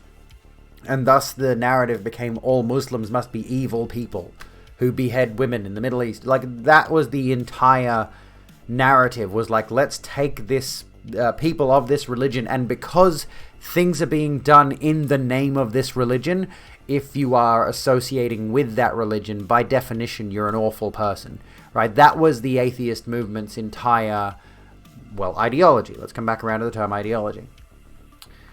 So yeah, effectively, and like, this is the funny thing, Broken, is that like, a lot of the atheists that I saw in that particular community when I was a part of it, and I'm still an atheist, I'm still a non-religious person, I'm still not by any, I don't believe in any deities, I don't believe in any spiritual entities or anything like that. But, you know, the thing is, a lot of those atheists did consider themselves to be anti-extremist, especially, not realizing their own viewpoints did lean extremist themselves. Because they did take this all-or-nothing approach to religion. So let's come back to Anita Sarkeesian. Was like, maybe we shouldn't make every video game character pointlessly sexualized, and you know, it wasn't very big, but by some fucking cruel twist of fate, it fell in the hands of some conservatives, and that just fucking exploded. The main thing, let's point this out, I think, is that Anita Sarkeesian started a Kickstarter to fund her YouTube series, right? And people watched her YouTube videos and thought that, you know, it wasn't worth the fact that she got however many thousands and thousands of dollars. I forget exactly what it was, but that was essentially a huge part of the movement, was that she made a lot of money off Kickstarter, and people didn't like that she made a lot of money off Kickstarter to essentially criticize video games, you know? Because a lot of people still have this viewpoint that, like, criticizing something is not a real job, but also criticizing it from a feminist perspective, even worse. You know, it's a massive load of bullshit. Cyber, your internet just completely collapsed. I'm going to send you a message, just in case you can't see me. Have a good walk, Cyber. Yeah. So what got the ball rolling was the 40 grand Kickstarter or whatever. Send me a DM. I'll have a look at my DMs. Why do people DM me while I'm streaming? You're okay. You're okay, Zara. Oh my goodness. Okay. Anyways, let's continue on. Hi. Wasn't the reason the SJWs complained? They complained she was scamming people because the project wasn't on time. Honestly, just seems like a bunch of justifying, which it was. Let's be real, it was. But I mean, there's validity in criticizing a person for promising a project on time and they're not delivering, of course. However, it's gotten to the point where as much as I'm anti-extremist, I have just kind of accepted the fact that some people won't change. Much as I hate all kinds of extremism, I can't exactly stop it myself, so I can't deal with it. Yeah. Which is kind of the attitude a lot of people have towards a lot of different social issues, is like, it's important to talk about certain things, but it's important to talk about those things from a perspective of, at the very least, experience and observation and knowledge, even without being professionally informed on a thing, even without being specifically enlightened on a thing from a higher education perspective. It is important to look deeper into whatever it is you're discussing, which is my problem. I don't do that, but I try my best. Shut up. Watch Kaylin Conrad's anti-vaxxed COVID denialism part 2, and the next video YouTube gave me was Larry King's 27 interview. Rob Schneider clarifies his position on vaccines. Spoiler, he's pro-freedom. I made a silly comment of losing an amazing actor to the anti-vax movement. It got removed within a few hours. And very controversial opinion, I'd rather extremists make blog posts, music, etc. rather than go around killing people for being different or practicing the generally dangerous aspects of shit. Here's my issue. With that. Is that, do you know what the role of a bard is in most... Well, I mean, you know what the role of a bard is historically. Right, gonna grab a coffee. Sounds good. I might grab that last record league in a moment. The inspiration, Celticness. Thank you. Yes. So by having extremists creating art that expresses their viewpoint, that art then reaches people that agree with their viewpoint, and those people become the extremists that actually act on the art. Which comes around to that whole thing of like, video games are turning our kids violent. The heavy metal is turning people into Satanists. Dungeons and Dragons. Demons. Like that whole load of bullshit. But one cannot deny the fact that there are definitely, for example, bands with very extremist political messages which do radicalize people, that do become anthems for those who have radical viewpoints, extremist viewpoints. Buff the party so the party can do things the bard wouldn't be able to do. Anti-SJW, I mean, and come on, pretty much every successful Kickstarter project arrives late. Yeah, exactly. A lot of your favorite games were funded through Patreon. There you go. I'm still so sad I missed out on the Dark Souls and the Bloodborne board games. Those miniatures from the Bloodborne board game, holy shit, they look so good. I want. Can you be against the propaganda and message but still appreciate the artistic merit it may hold without giving them money? No. Maybe that's a radical stance, but no. I don't believe so, I just, I have very specific views, and even if I might like the sound, this is the thing, I've listened to certain songs, and once I've understood the message, I've stopped listening to them because I don't agree with the message. I've listened to certain songs, and I've been like, oh yeah, I really like this. This is a bit of a jam, and then I think for a second, and I listen to what they're saying, and I'm like, this song's really preachy. I don't like the really overly Christian tones, and then I look into the lyrics, and I'm like, oh, this is basically a hymn. I'm done with this, Hence why Ireland had buckets of poems and songs from the times when the IRA were in operation that vilified British rule. And I mean, Rage Against the Machine, right? The point is that, the art can be created, and art by its very definition is political. Now, there are certainly people who are effectively non-political types who will not pay attention to the messaging of anything, and will just enjoy it I feel like my sister is one of these people. Where it's like they don't really care to listen to the message. They only care to just vibe. And that, I mean, technically that's fine, realistically speaking. But, for me personally. Cops who like Rage Against the Machine. Yeah, what do they think the machine is that they're raging against? The refrigerator? I like Wagner's music, but he was a literal fucking fascist. You gotta keep that in mind. His work is based entirely on nationalistic ideas. Yeah. Always naturally ignored lyrics somehow. I mean, that's the thing. This is where it gets tricky, though. What about instrumentals? I've had this thought a few times where I listen to a lot of non-lyrical synthwave, and I think to myself, I have no idea what kind of message these synthwave producers might be trying to get across, because you can't really put a verbal message into an instrumental, technically speaking. You know, you wouldn't be able to tell what the political themes that might have inspired a piece of instrumental music might be. Might be. I don't know. You know what I mean. You're like... Anyway. Hate having to do loads of research when I find a new metal band that I like just to make sure they're not Nazis. Which would be awful. I totally get it. I totally understand. Unless you use a Morse code. Fucking Christ.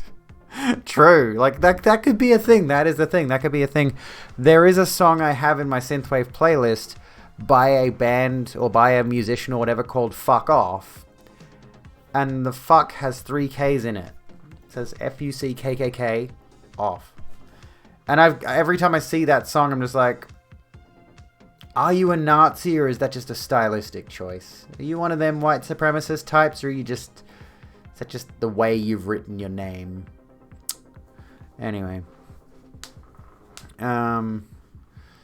A lot of your favorite games are funded through Kickstarter, like playing Shadowrun Dragonfall. It was like a year late and worth it 100 times over. Well, that's good. I mean, that's good. This is the issue with like funding video games, I suppose.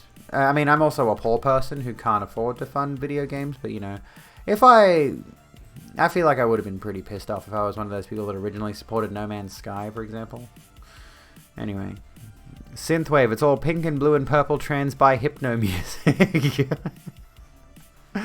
Instrumental could be a bit different though. Often you don't look to create a specific theme or song, you just go with the flow of the song throughout. Yeah, I mean, I feel like creating instrumental music, while it may be inspired by this or that or the other, generally speaking, it seems like those who create instrumental music are just kind of vibing and feeling the sound. And yeah, like music theory, as was mentioned by Mia, would play a part. But I feel like generally speaking, those are people who are creating music for the sake of creating a sound, creating a new thing to listen to, and not trying to implement any kind of political theme. Because when you try to implement a political theme in a thing, it needs to have some level of obviousness. You know, if you paint a painting, for example, of, I don't know, like a war scene, a battle scene, a romance scene, anything, you know, that painting is going to have some kind of message. But that's also where like artistic interpretation comes into things. You know, it's like that headline from India about January 6th, right? It went like KKK Ku Klux Klan, Trump attempts to hit and run Biden's presidency. It's subtle. Then again, you could listen to Hendrix' Star Spangled Banner instrumental, which has the most intense messaging you've ever heard in music. There we go. The messages with instrumental stuff are usually conveyed just by the wider politics of the creator, which would make sense. And I think it's fair to say that most people who are listening to music casually are not paying attention to the politics of it.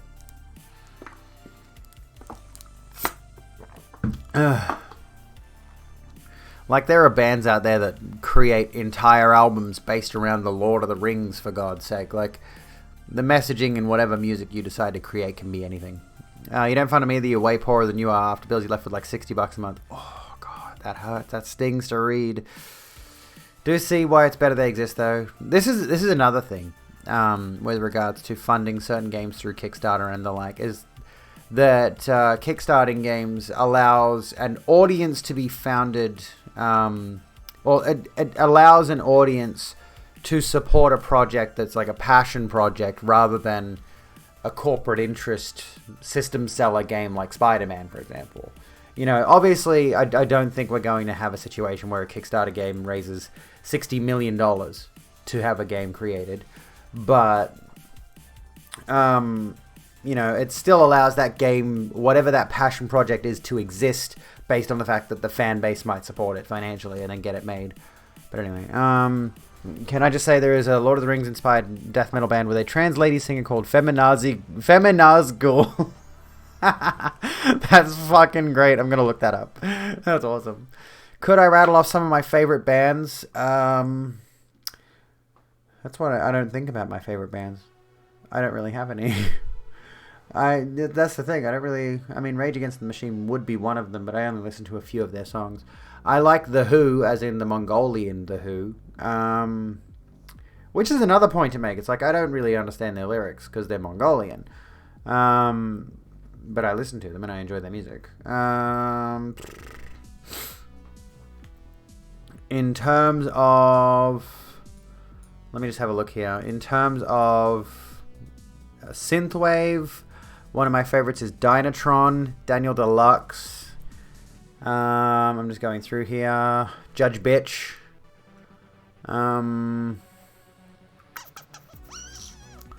What else is in there? Night Stop is good. Hyper, which is not really synthwave. DJ Hyper, that is.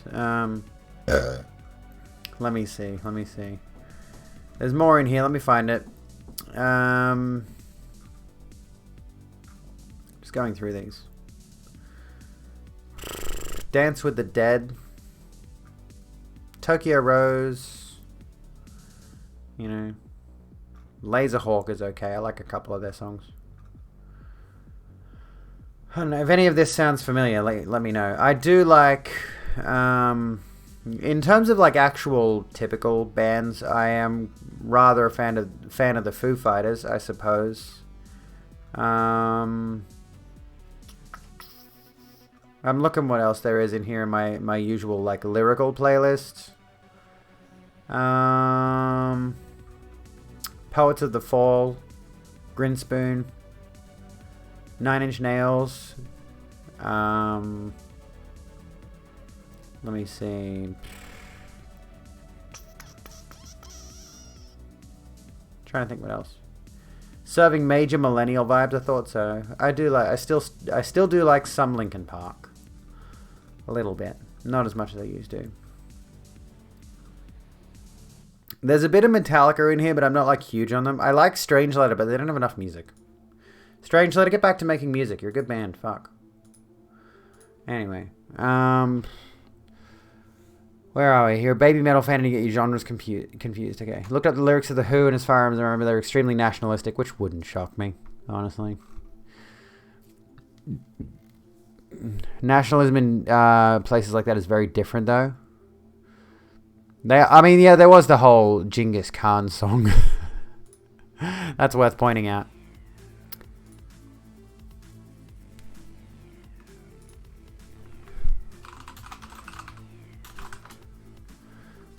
Sadly, this world is built on genocide, which is, yeah.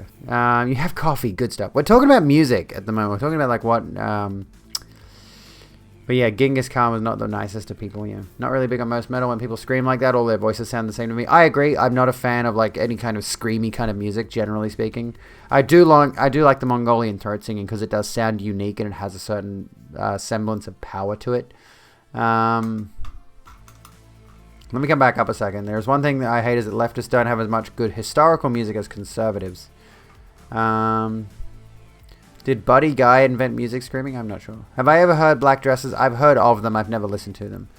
I've been meaning to, actually. Hey, Zara. Thank you. I'll accept that. Thank you. Where were we? I think a good differentiation is the nationalism of the oppressed and the nationalism of the oppressor. That's a very good point. That's a very good point. You know, a nation taking pride in the fact that they are, say, survivors of a genocide or something like that, or they have resisted oppression, is different to a nation being proud of being the oppressors. So, do I think there is a difference between screaming and growling? There's definitely a difference, like, vocally, but I personally don't like the sound of either. Like, growling to me comes across as guttural, deep, and screaming is, like, really... Either or, I'm not a fan of them, you know. I don't get how the vocalists do those kinds of things, but I'm just generally not a fan of them.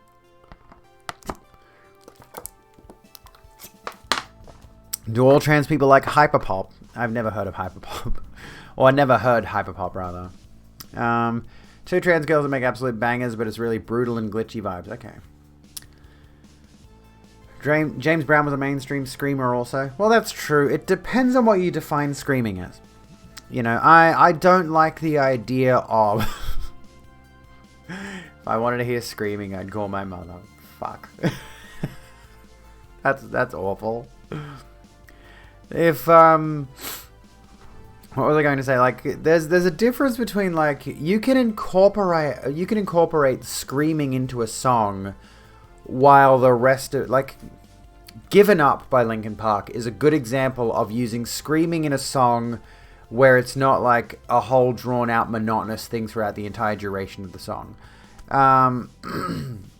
Like I quite enjoyed, I guess I have to use a past tense now, Chester Bennington's vocal style, for example. Like he could mix up that screaming vocal style while also having a very good harmonic singing voice. You know, I'm a woman. Yeah, I'm a girl. I'm a whammon. I'm a weeman. But yeah, what was I going to say? Like, I don't like it when there's a song that's just like every single vocal message is rah. Like I can't, you know, I can't put up with that.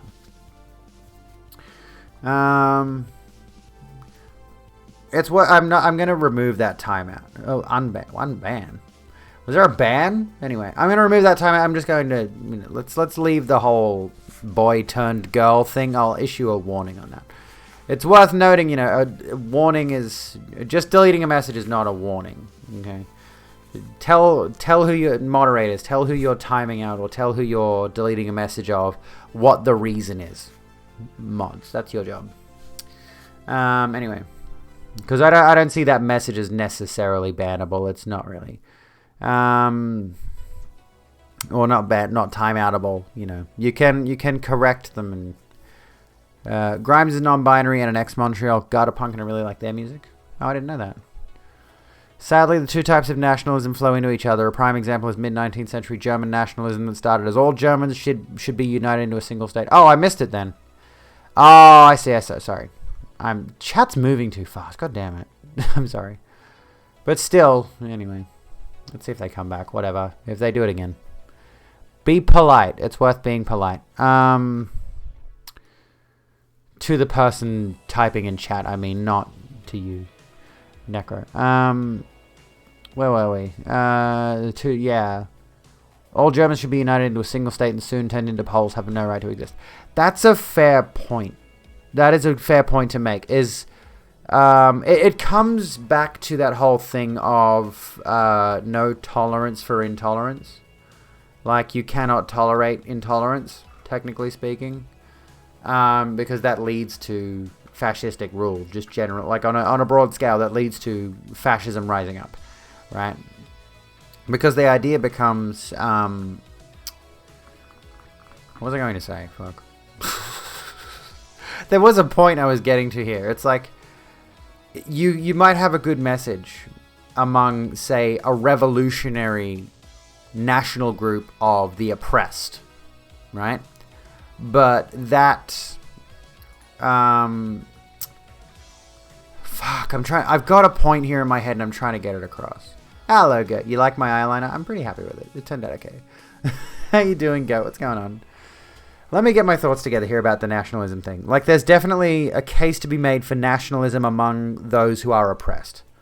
But yes, the issue then becomes that nationalism can be radicalized and turned into a much more, well, it's still evil. It's still, like, nationalism is still a bad thing. Still a toxic thing, still an evil thing. At the end of the day, like, I'm strictly anti-nationalist because, and obviously anti-supremacist. You're doing good. I'm doing good. Don't become the thing you resisted against. That's a good way to put it. Sorry, like, I've got a thought in my head regarding this topic, and I'm just, yeah. I think you get the point I'm making. This is a really wildly all over the place discussion. But I only got banned once, and that was for using the word cunt, because apparently the word cunt was a sexist slur, but the thing I was using it was... Well, this comes back around to the Karen thing. Controversial opinion. Maybe not a controversial opinion, I don't know. But Karen is technically a misogynistic term, for example. And so is the word cunt, because it generally refers to... It's generally a slang for female genitalia, and the word is, in many contexts, used derogatorily. And as a result, the word becomes misogynistic. And so many people don't realize that. It's okay to be a little misogynistic, though. You can be misogynistic to me. It's my fetish. No, but really, like, the Karen thing I take specific umbrage with. Because, folks, have a good one. Thank you so kindly for hanging out tonight. But yeah, like, the Karen thing in particular, cunt less so because I have been raised in Australia, but I do see the viewpoint that cunt is a bad word based on it being a potential sexist slur. Context is important, of course, but Karen, just generally speaking, is it refers to a specific type of woman, right? And don't get me wrong, like, those specific types of women that the phrase Karen refers to are generally pretty toxic people. But the fact that people needed to come up with a term for that, and they chose specifically a woman's name, and then they painted a stereotype of what that woman is, that's where the misogyny comes into the discussion, right? Didn't go for a walk. Internet went down because my housemate was setting up a Wi-Fi extender and had to fiddle with our router settings. But now the Wi-Fi in the shed is better than ever. Fuck yes. In the UK, we practically use cunt as punctuation. So do we here in Australia. But it is hard to distance the reality of it. That, generally speaking, the C word is a sexist slur on its most base level, is the important thing. Bad Bunny gets called a Karen after all. Yeah, exactly. And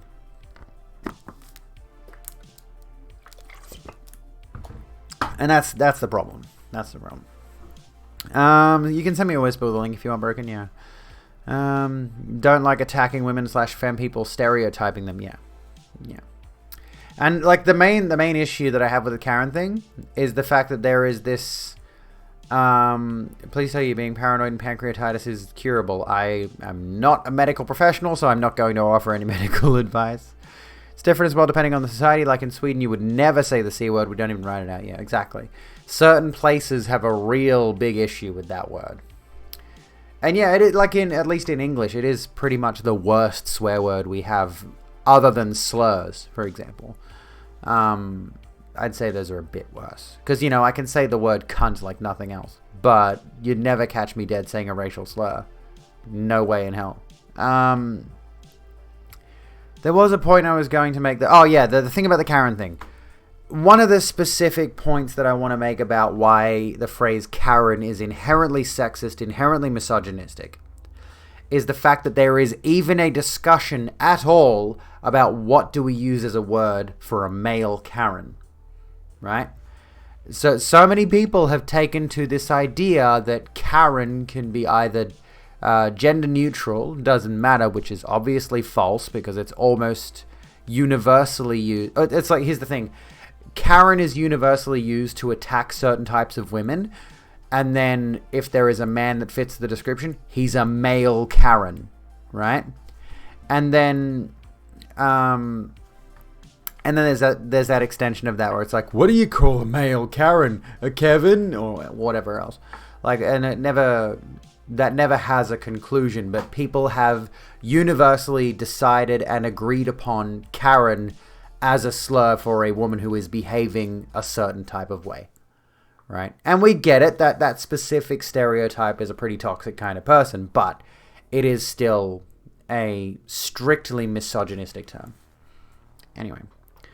It's just that Bad Bunny has it, and I've been afraid to look it up and find out if she's gonna... maybe she was tweeting about that today.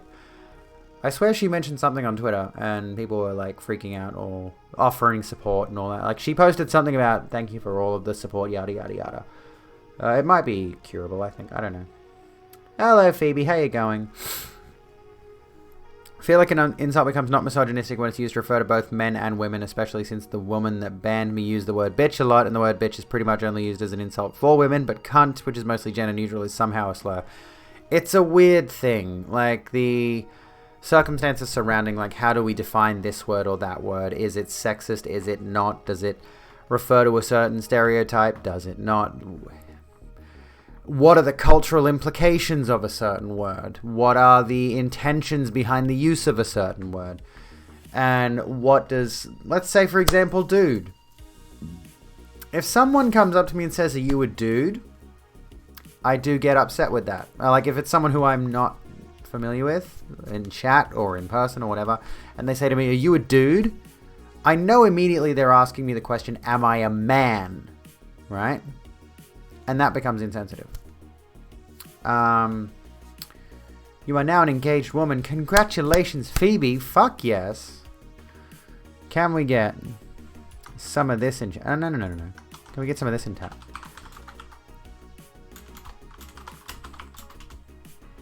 There we go. There's a chant for yous. Good news day. Congratulations. That's very pog. Hell yes. I'm gonna have a drink while you guys chant away. Oh, guys. It's another one, a very specifically gendered term. Guess we're kind of pivoting the conversation to gendered terms for a little bit, but yeah. We'll see how we go. They ungendered, so they named their baby after random letters and numbers. Yeah, they're so ungendered. Yeah, Grimes. Grimes, yeah. Question was genuine. Let me get back. So, let me see. Can't believe I'm asking this, but would I be considered a Nazi or a sympathizer? I don't know, honestly. I mean, it depends on... Yeah, why do you think you're a Nazi? At the very least, you have the presence of mind to question that concept.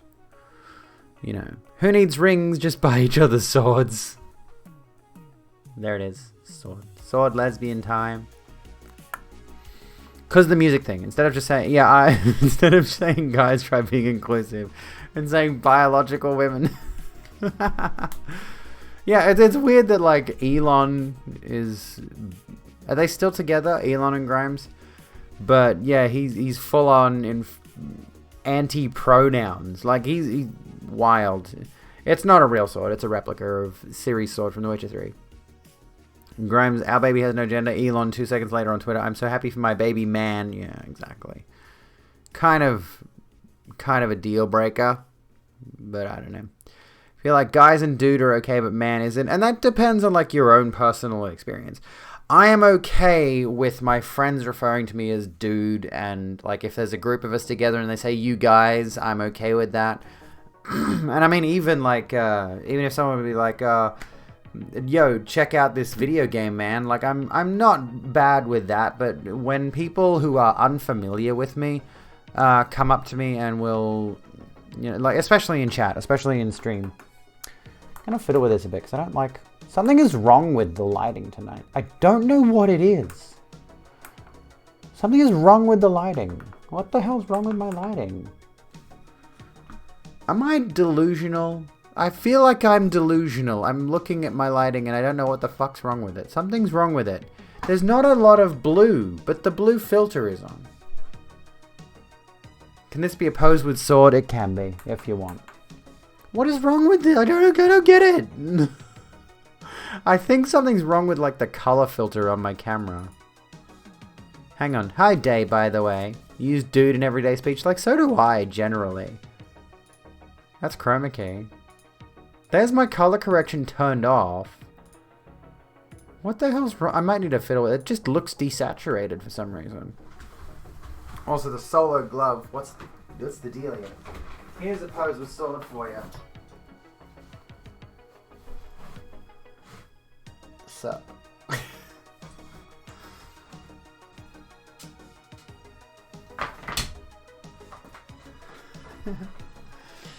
Hello.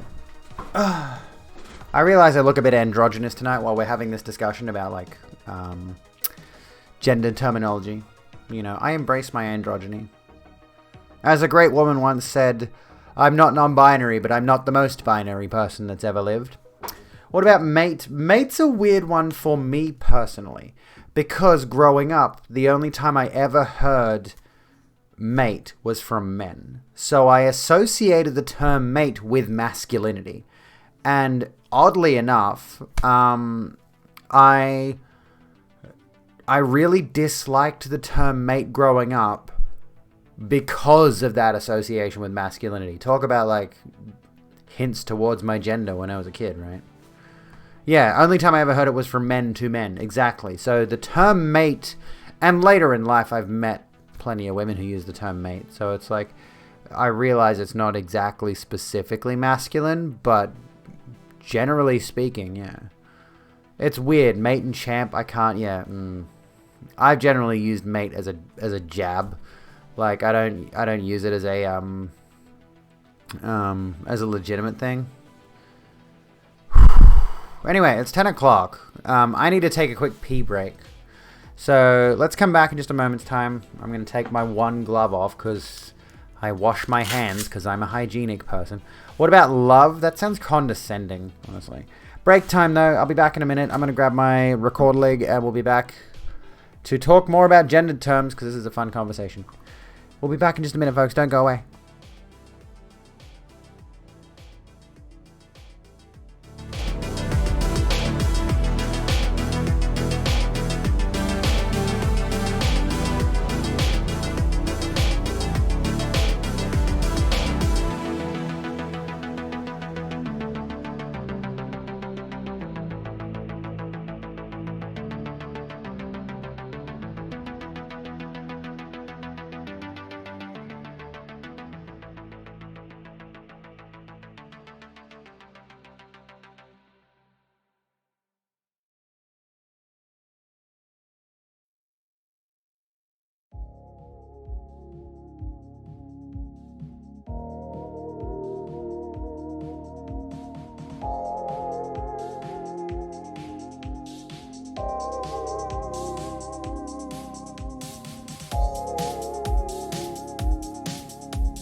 Y'all really are the most useless fucking mods in existence. Jesus. Yeah, I'll call yous out. Fuck it. Hey, what's going on? Do I have to do this shit myself? What did I even pay you for? Oh my god, your name is literally racism. God, you're pathetic. You're so pathetic. Jesus Christ, you're all pathetic. Hey, trolls. Hey, listen, trolls. Hey, come in a little bit closer here. Come in just a little bit closer here. Yeah, KYS. Anyway, get the fuck out of my chat. I don't give a shit. Anyway, welcome back, folks. Sorry, I'm not flexing anymore. It's cold. You're doing it. You are. You're doing a good job. Anyways, I don't know. I mean, I do know how to play guitar. We can use it pronouns for me if you like. I don't care. Just don't use he. Anyway, you're cold. I want to warm you up. I want to warm you up, Zara. Let me come back through chat because there's probably more discussion of the whole thing about the words. But anyway.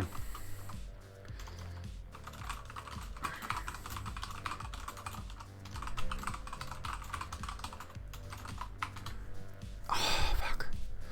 It's that cold that my knuckles are starting to hurt. Jesus. The weather's been dog shit lately. What are we going into now? Like, we just finished winter a little while ago, and now we should be going into summer. So what is it? Summer, autumn, winter, spring. Winter, summer, autumn, winter. So we're going to spring now and then summer again. Have I got that right? I don't know. At the very least, it's been fluctuating between really cold and really hot. Anyway, where are we? Let me come back a little bit. Boring trolls. Boring fucking trolls. Haven't had a hate rate in a minute. That's a relief. I am going to... Let me see here. Let me see what I've missed. I've gone back way too far. Okay. Using Twitter feels like admitting to using Facebook 5 years ago. That's a vibe. Sorry, I'm just scrolling through chat.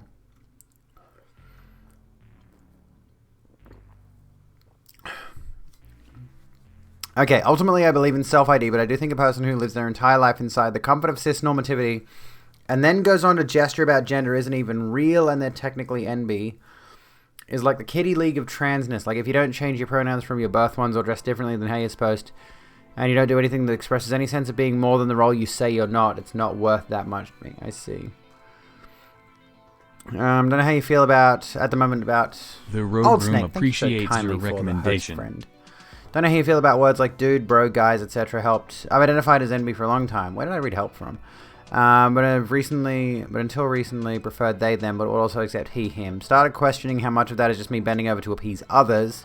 Now introduce myself as exclusively they, them, but among friends I really don't care about the you guys or the random bruh. Anyways. Don't believe it's gatekeeping transness or non-binariness that way. I would argue it's lateral violence and internalized transphobia or NB-phobia. Okay. I'm confused. I'm a bit confused about what's going on. Growing up in a rural part of Southeast US is a huge problem as I try actively to curb is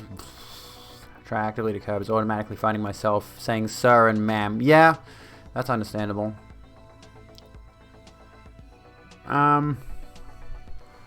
It's cute when three people who aren't followed all come in at once and act like they don't know each other.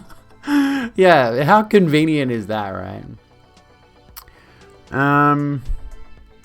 That happens a lot. I mean, it doesn't happen a lot, but it's like not uncommon.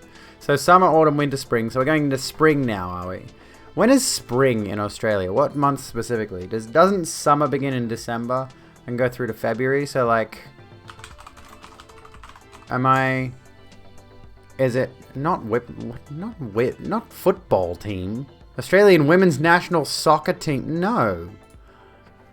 From September to November is spring. So we're starting off spring now. And it seems like the icy cold winds, but also blistering hot sun. And we're fluctuating between hot days and rainy days at the moment anyway. It's okay to judge people. I'm okay with I'm okay with judgments. It's okay.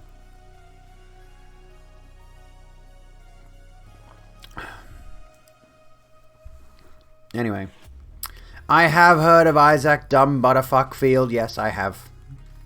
I've reacted to at least one of his videos, I think. Well, I've reacted to a couple of them, but I've only made one video about it. Anyway, enjoy that lurk, Lady Necro. I feel like you're drawing a line between who's a true trans or true envy versus who's not based on gender expression. Always ends up in a place that ends up unnecessarily hurting a lot of trans and envy people. Judge people for being judgmental. I'm confused. I'm perplexed about what's going on. Say that some identities aren't worth as much to you if they don't perform certain actions. Yeah, that's a bit of a weird stance. I mean, other mods around. Do you want to be a mod, Zero? You can be a mod. I trust you. It's up to you. I think I get where Clara's coming from. With to a point. I understand the viewpoint of not saying anyone's not a true trans or envy, but I mean the different leagues thing is a bit weird. But I mean, if you look at it from, you wouldn't count as a viewer then. Fucking hell, dude. Why is that? But that's kind of am I in this person's league as a this person's a 10 and I'm a 2 kind of thing. And you could argue the point of certain people are either further along in their transition or are not transitioning. I don't know. The whole discussion around transness and someone's ability to pass as trans or envy, what does passing as envy even look like? For the record, I don't know. I don't understand enviness as a binary trans woman. I don't have the specific experience of how does an envy person experience gender? I don't know personally. Yeah, apparently mods don't count as viewers. This is news to me. I didn't know this until relatively recently. I'm gonna just Google it, because, hello Danny, how you going? So, Platinum League is transsexual, Gold League is non-op, Silver League is Asian. Let's just drop this whole notion.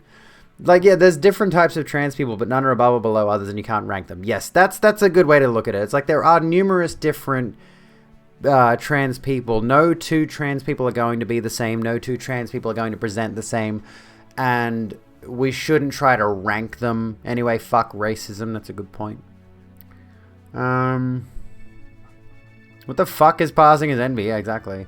The closest thing I could think of would be being androgynous, but I'm an androgynous binary trans woman. So that's not even really that doesn't even really help the situation, does it?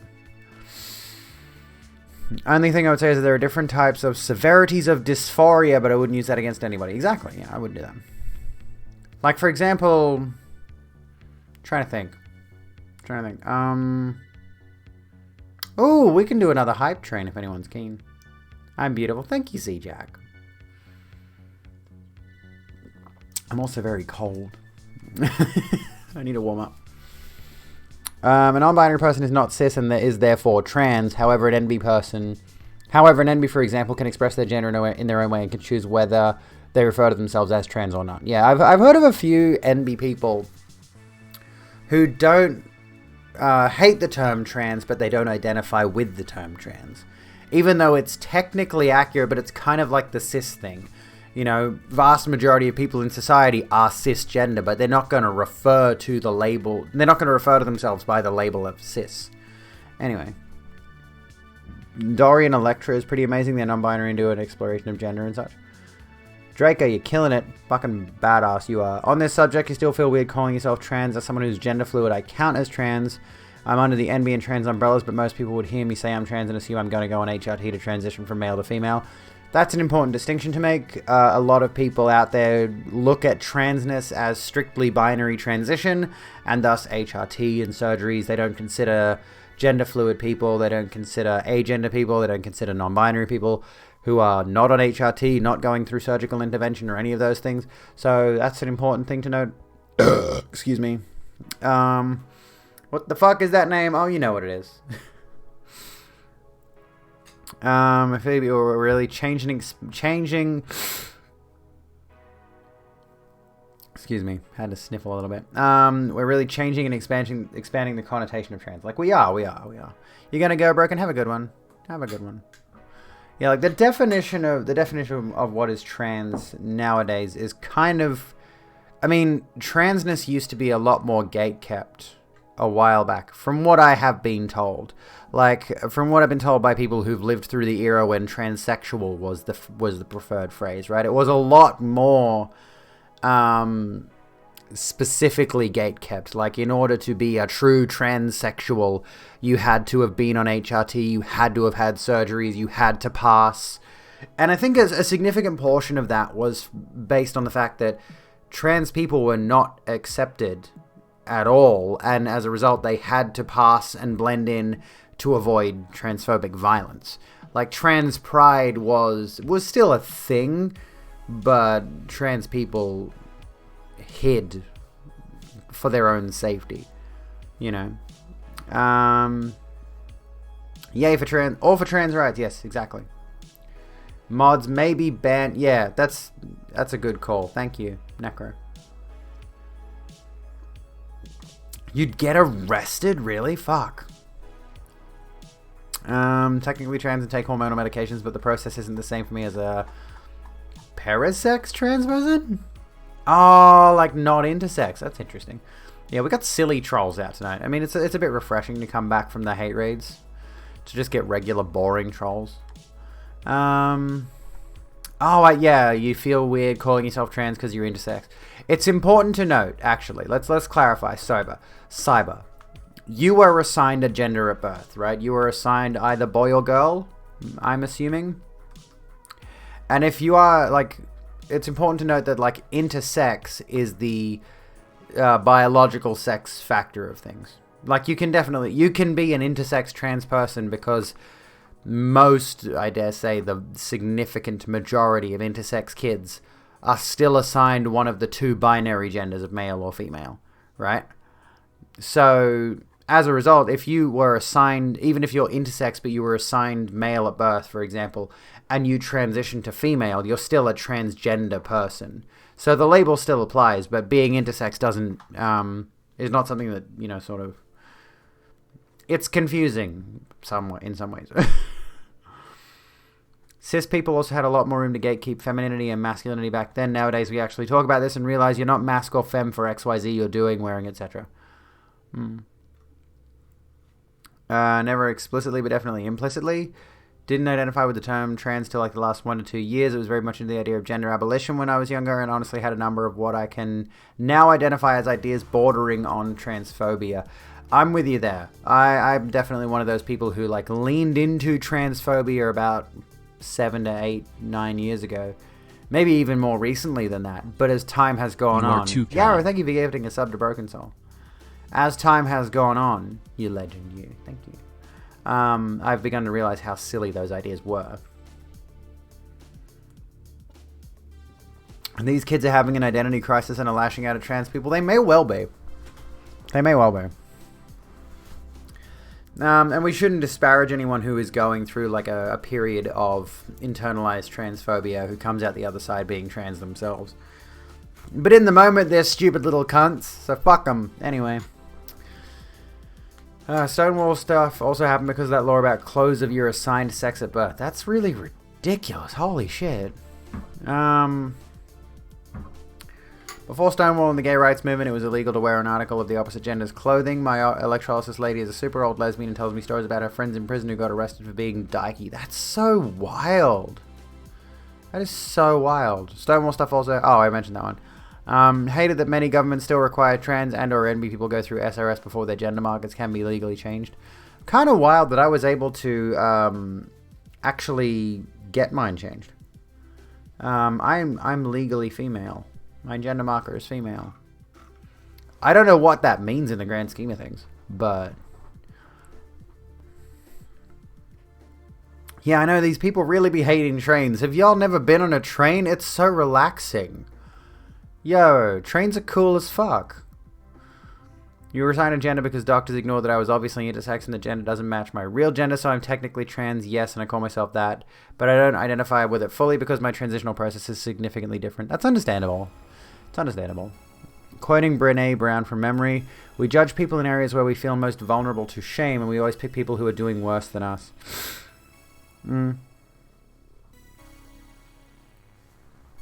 Anyway, as a bi man who had a healthy romantic life before realizing, and even after fully accepting my sexuality as a strong tendency towards women and feminine people, I came out very late because I felt bad claiming the term for me when there are so many LGBTQ plus folks who had it way worse than me, while also in a relationship with a woman at the time. Please believe me when I say that this kind of thinking is stupid, understandable, but I realize it's stupid. I mean, at least you have the presence of mind to be aware of that. Yeah, exactly.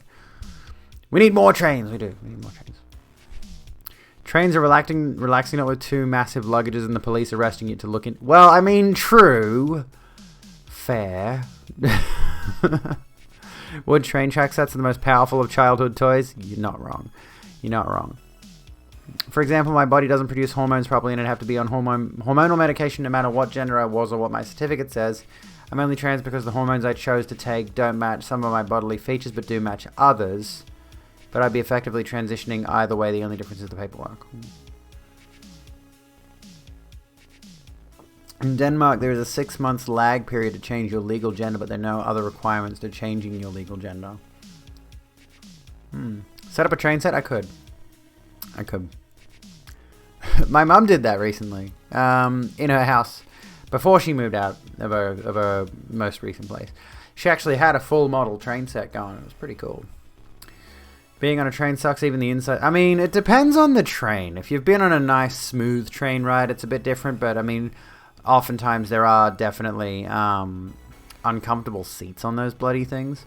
That's the main thing. Trains are the symbol of mass colonialism. Stop ruining trains for me! Fucking hell. I just want to enjoy trains. Fuck. Trains are comfy and fairly eco-friendly way to travel. Wish we had more of it set up in Norway, but Norway is like 60% mountains and the train sucks for it. Well, yeah, exactly.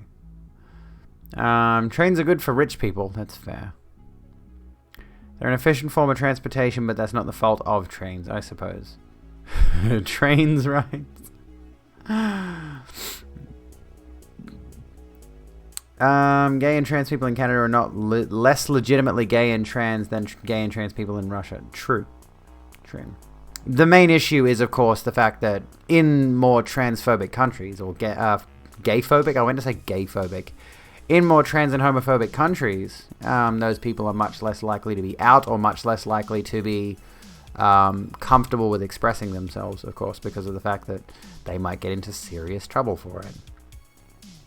Trams are cool. Trams are cool. I do like trams. The view from Sydney to Wollongong along the coast. Think you've seen the... Yes, I have seen the pics. Yes, indeed. Don't think a rich person has taken a train since 1847. I mean, true. Like, do you really think many rich people are taking the train? They've probably got their own private jet. Or yachts or something. I don't fucking know. Or fancy, fast cars or limousines. I don't think they're taking trains anywhere. Random fun fact, but most train hobby stores are extremely desolate nowadays and their inventory is probably heavily discounted. Wait, really? Why? Trains are good, chat. We like trains. I like trains. I'm not going to be the kind of person to set up a whole model train track, but they are cool. If a person liked men but never slept or interacted with men in a gay way their whole life, would you really call them gay after the fact?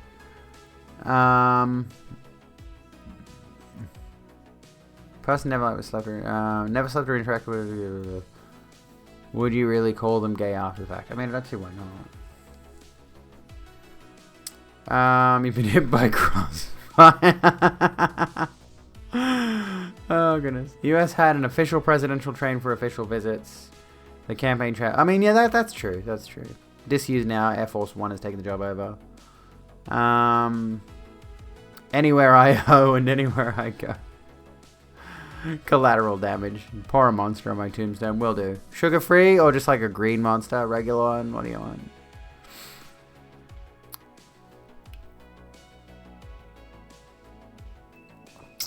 Would call them gay because gay is a sexual orientation, not a sexual behavior. Yeah. I mean, the thing is, you know, somebody could be heterosexual, somebody could think they're heterosexual their whole life, and then after exploring their sexuality a bit, realize they're either bi or gay or whatever. Because, let's not beat around the bush here, from childhood, the idea of heterosexuality, heteronormativity is pushed upon us from the get-go. I was thinking about this earlier, and I can't remember any specific kids' movies that do this, but there are many of them, right? Where it's very specifically like a movie geared towards young children, and they're probably not very good movies or anything like that. They're movies with like an animal mascot or something, like some silly bullshit.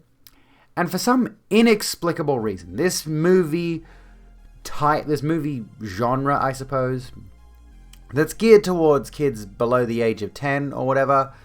Let's just say it either features kids or it features some animal mascot or whatever the archetype of the story is. But for some unexplainable reason, there is a romance subplot between two adult characters, one a man, one a woman. And that romance subplot plays in no way to the rest of the story. It just exists to have a heterosexual romance in the movie. For no other reason than to pad the time frame out or something. I don't know. And this has happened. I've seen numerous movies of this type where it's not relevant. It's in no way relevant, but they have to get that heteronormalization in there. Exactly, Celticness. They have to inject that in there. So the kids are seeing that as this is what normal adulthood looks like. A man and a woman like each other a whole heck of a lot. And they do a kiss at the end. And that, from the get-go, instills this value in your head that if you're a man attracted to men, there's something wrong with you. It starts from childhood. Yeah, they shoehorn in a romance for no reason. Talking about a heterosexual relationship makes no sense. Yeah, the fucking Hobbit movies is a good example. And even then, like, the Hobbit movies are not really a kiddie movie. I'm thinking stuff like Garfield or Sonic or Alvin and the Chipmunks kind of movies, but I don't know any specific ones off the top of my head that did this specific trope. I feel like the Alvin and the Chipmunks movie did it, but I haven't seen it, I don't think. At any rate, you know the kind of movie I'm talking about. The movie is geared towards kids. It's just meant to be a fun action-adventure romp through the city or whatever the fuck. And there's these side characters that are humans, and the only service to the plot they have is to inject that heterosexual romance normativity in there for no reason. So there's no purpose. Doesn't benefit anybody. Stupid. However, the whole point is to subconsciously ingrain those ideas from childhood. It's essentially gender propaganda, you know. Hello, not transitioning. How you going? Cody, that was literally me. Didn't realize I was super into men until a couple of years ago because I always dismissed any feelings of attraction to men immediately as just a random feeling that everybody has. That's the thing, right? Like, I mean, let's just say, for example, I brought up this stereotype, right? Which happens every so often, I'm sure. I'm sure my group of friends were not the only ones that did this, right? But, like, let me think. Oh God, there was a thought. Let me catch it. How many of you, maybe when you were younger, or maybe when you, I generally think of this as like a teenage conversation. I'm pretty sure I had this conversation with my teenage friends when I was younger, of like, what would you do if you woke up and you were the opposite sex? How many of you had that conversation? And how many of you are trans now who actually stewed on it for a second, right? You know, I had that chat with my friends and I sort of like thought about it before I answered, but the rest of them were like, I'd play with my boobs, I'd masturbate, and all that kind of stupid sexual puberty bullshit. But like, for me, I was just like, I don't know. Like, I actually had to think for a second. I was like, Well, you know. Boy dicks, obviously. Don't get to call yourself a man until you've sucked at least 5 boy dicks. I would be the happiest person in existence. Yeah, I would hope I don't change back. Didn't Stu did the stupid puberty thing because I was hypersexual because trauma. Oh. Would jump up and down naked. Can't help it, my honest opinion. Yo, now that I've got titties, I'm totally doing that after stream. They're bouncy. Anyway, Zara, I said ew hetero a lot this week while watching some TV shows. Yeah, I think I know what you mean, actually. Do jump up and down naked, mods, please. I mean, it's not a hate rate, but it's something. Oh, goodness. My high school friends were too toxic to have any conversations with. Yeah, well, that's a thing, too. Now, how can I do this on command and swap back and forth? That'd be pretty cool. One thing that I recently mentioned to a friend, to someone very close to me, that was that, like, back when I was a lot younger, in my teens, actually, when I was still having these feelings of gender discovery, I started reading a webcomic that was specifically about a boy who woke up as a girl, and everyone in that person's life just knew of that person as a girl, and their entire history was as a girl. Like, their identity had just been swapped overnight. And yes, it was Misfile.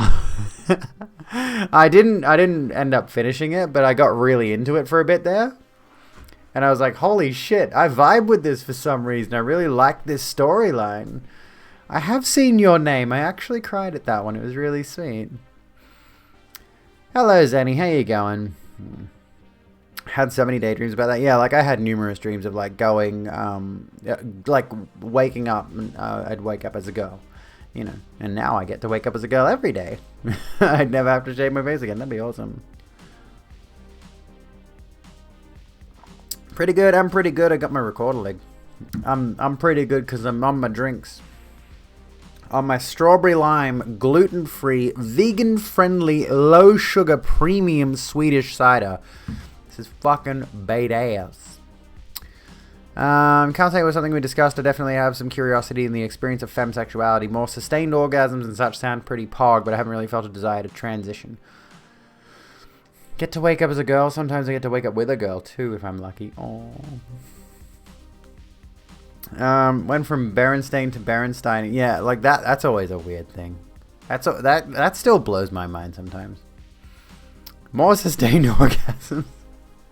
I mean, I'm not gonna lie. I've, you know, fiddled around with the whole sexuality thing, trying to figure that out. And there have been moments where I'm just like, is this what a lady orgasm feels like, or am I just, I don't know what this sensation is.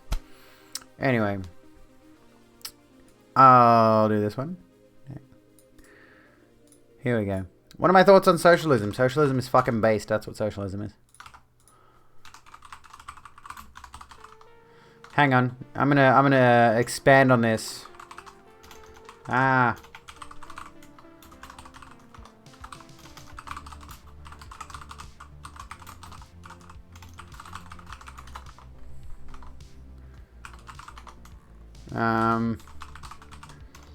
Hang on a second. I will do this poll in just a moment. Give me a sec. Let me see. Oh, here we go. Here we go. I found a good image that will help me with this poll. Just let me pick the picture. Thank you. That's not the one. Hang on.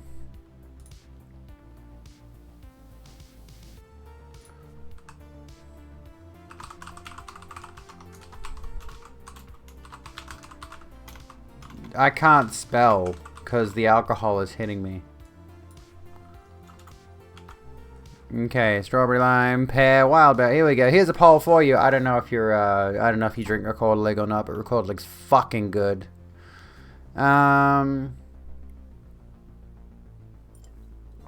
Please don't be rude in my chat. Strawberry, lime, pear, passion fruit, wild berries, or mango raspberry. I want to try that one. The passion fruit one's good. The wild berries one is good. I haven't tried Record League's pear one, but the strawberry lime, passion fruit, the wild raspberry, the wild berries, sorry. Haven't tried the mango raspberry. Sounds good though. Sounds good. I need to hit up Dan Murphy's when the time permits. Terrified to watch any gender swap anime. Don't trust them to not make it really gross, but I don't trust the one fandom where even the non-outliers recommend CP as a joke to tell me the honest truth about it. That is a fair point. That is a fair point, you know. This is the issue with any kind of gender swap thing, is there is a tendency for it to get a little bit gross. I have not had much experience with it, but that does tend to be the thing. There's like, you know, you don't even see, I mean, it doesn't matter. It's like whatever cider of those flavors you like, you know.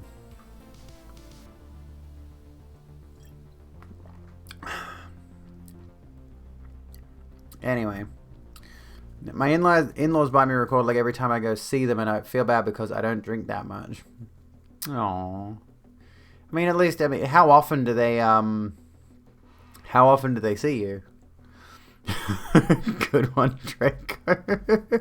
Gonna make the grossest gender swap story you can. Do it. I want to see if you can break the mold, shatter that glass ceiling, show the world how it's done. Stop touching the mic. Hiro Musuko isn't gender swap, but it is trans, and if you don't read the manga, it's not gross. Okay. Remember JRPGs in the 90s having lots of gender talks, and I think I'm only now starting to realize why it appealed to me so much. Yeah. I mean, this is the thing, is like the whole, I think there were a couple of little, like, gender swap or, like, weird, like, gender experimental kind of things. Mango Raspberry is the winner there. There we go. There were a number of things that I got into that sort of helped me explore my gender when I was a lot younger. And then as I got older, I sort of drifted from that whole specifically gender swap or like leaning into trans narratives kind of thing as I grew into my 20s, but I still stuck with the idea of playing women in video games specifically. Is a thing. Like, that became, especially games where you could create your own character. That became my whole thing. Is like I would specifically play women characters, and if I was playing a video game, I'd have more fun playing if it was a narrative-driven game where the protagonist was set. I would prefer to play a game with a female protagonist. Excuse me. Abby doing sponsor me Record League swells. I don't know what you're talking about. Sponsor me, Record League. The Rogue Room appreciates your recommendation. recommendation. Hey, thank you for the host. I want to make a really gross gender swap thing where it's a girl that turns into a boy. Oh, yeah. Definitely get some Record League, if you can. It's good. I can't deny. It's fucking good, okay? Just genuinely. They don't sponsor me, but it's fucking good. Always choose women but mostly because most of the games had dudes anyway. Yeah, that's kind of the main thing. That's what kind of sucks about a lot of video games, is that generally speaking, video games are like the majority of video games out there feature a male protagonist, and it's often a boring cis male aggressive protagonist. Like it's not interesting the majority of the time. You know, we've seen it, we've done it. Who cares? You know. Wonder how many of the guys you met over the years who played female characters because they preferred looking at girl butt and now trans. Right? Maybe that's why I couldn't get into God of War, honestly. That game is very, very aggressively patriarchal. Like, not even trying to make a pun on the fact that it's like dad of boy. It's just like, it's such a male game. I can't get into it because the whole thing is so male, but also the gameplay loop is boring as batshit. Anyways, video games are very patriarchal. They are. Even games where you can. No, I only began 3 hours ago. Actually, that's the thing that I was thinking about while I was taking a leak. Is I might experiment next week with maybe I'm thinking about this, like starting the stream at the usual time, but then like we'll get to the 4-hour mark of just chatting and maybe switch to a video game. I don't know. I do want to kind of experiment with that and see where we can go, but also my analytics are looking pretty good lately with regards to bringing in viewers just in this 4-hour window. And I kind of don't want to sabotage my average viewership. I know streamer things.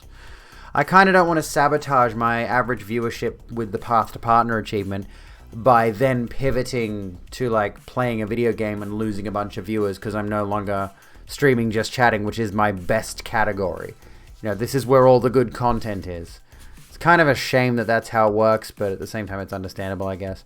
If I had a game that I could stream and continue to hold an audience with, you know, that would be a thing, but the problem there is I'm not one of those people who can just play a live servicey game, for example.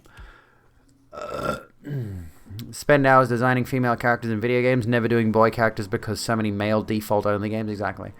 The series is very testosterone. And I thought I'd like God of War, because it's like such a dramatic change from the old God of War games, which were really, really aggressively testosterone. But, you know. What do I think about the politics section? The main reason I don't stream in the politics section is because my streams are not strictly political. I mean, they are, but they're not. Excuse me.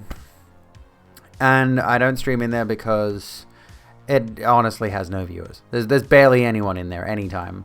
Unless it's a specific few streamers who can actually retain an audience in there, the vast, vast, vast majority of the time. There's next to no one watching the politics category, so I just stick with just chatting.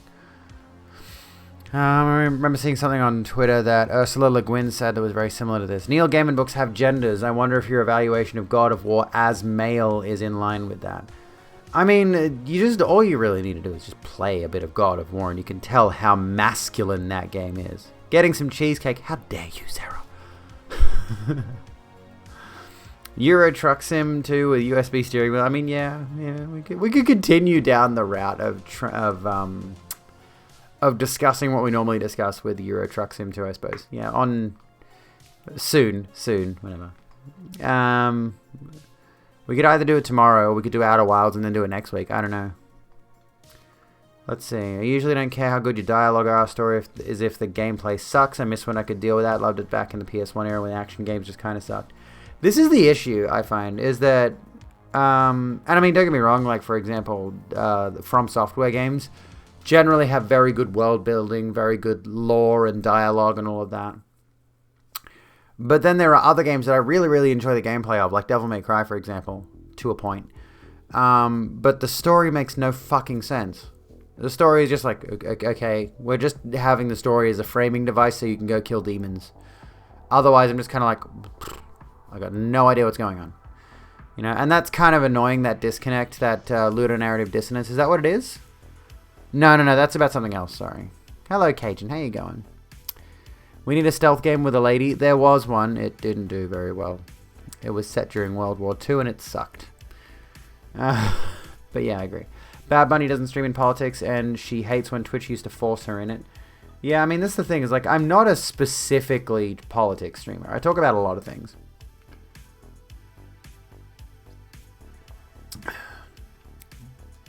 Think about the amount of effort it takes to create an alt account and post a hate message that no one sees because it gets deleted by a mod after 1 second. Imagine if they put effort into something useful like feeding lettuce to snails. Tenchu had 2 women characters he plays. That's cool. I'm not one to king shame. This is a very niche fetish. Hang on, wait. Let me go back. Echo. Usually don't care how good... Oh, you're talking about PS1 era action games. Oh, I thought you were talking about just in general. Like games in general. I've played a lot of games that have shit gameplay.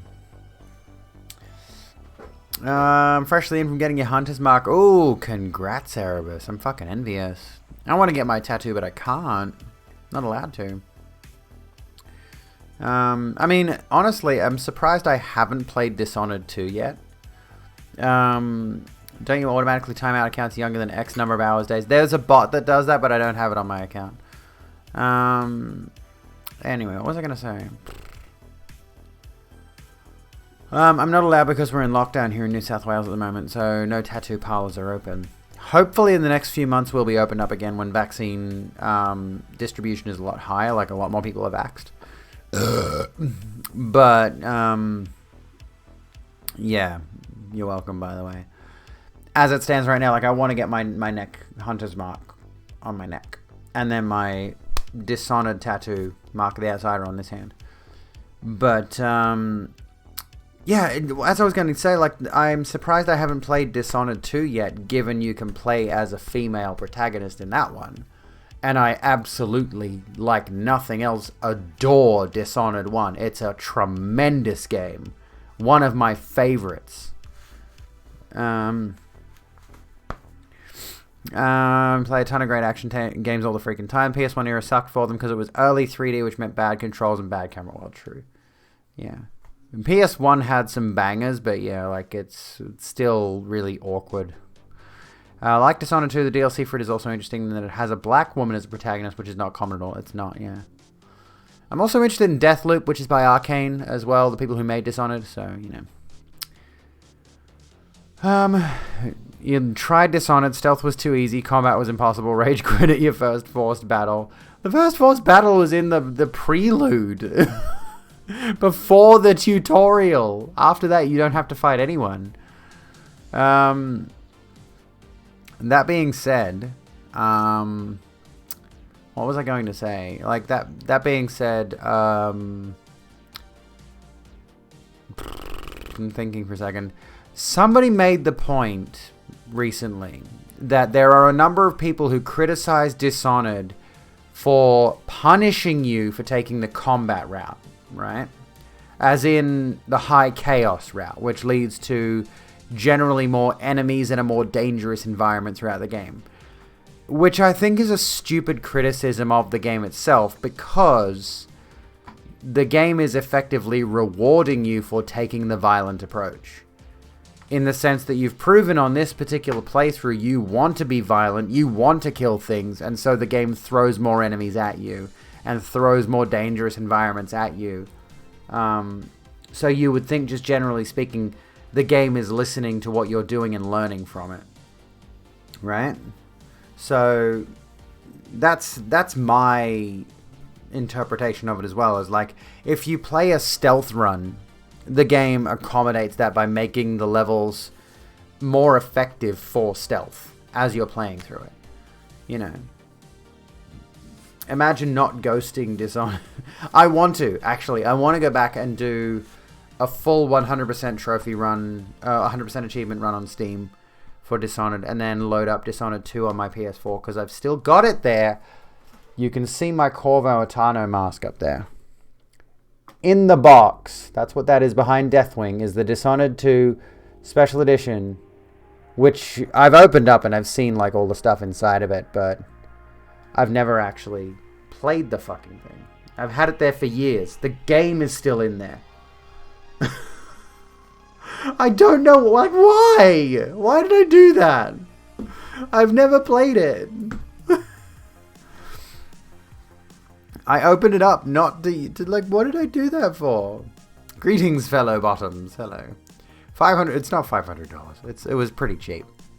But, you know, I think I love Dishonored 1 so much that I was like, I need the sequel. I need the collector's edition for the sequel. But anyway, I'll play it eventually, I promise. Reality is more punishing if you take the violence route. Yeah. Love to hear my take on Deathloop. I'm interested in playing it. Because, you know, given what I know of Arcane and given the fact that I like time loop narratives, I'd probably enjoy Deathloop, I think. Played stealthy for the most part because I sucked going offensively. And yeah, like, Dishonored gives you... The thing about Dishonored is it gives you a lot of avenues for a really good stealth playthrough.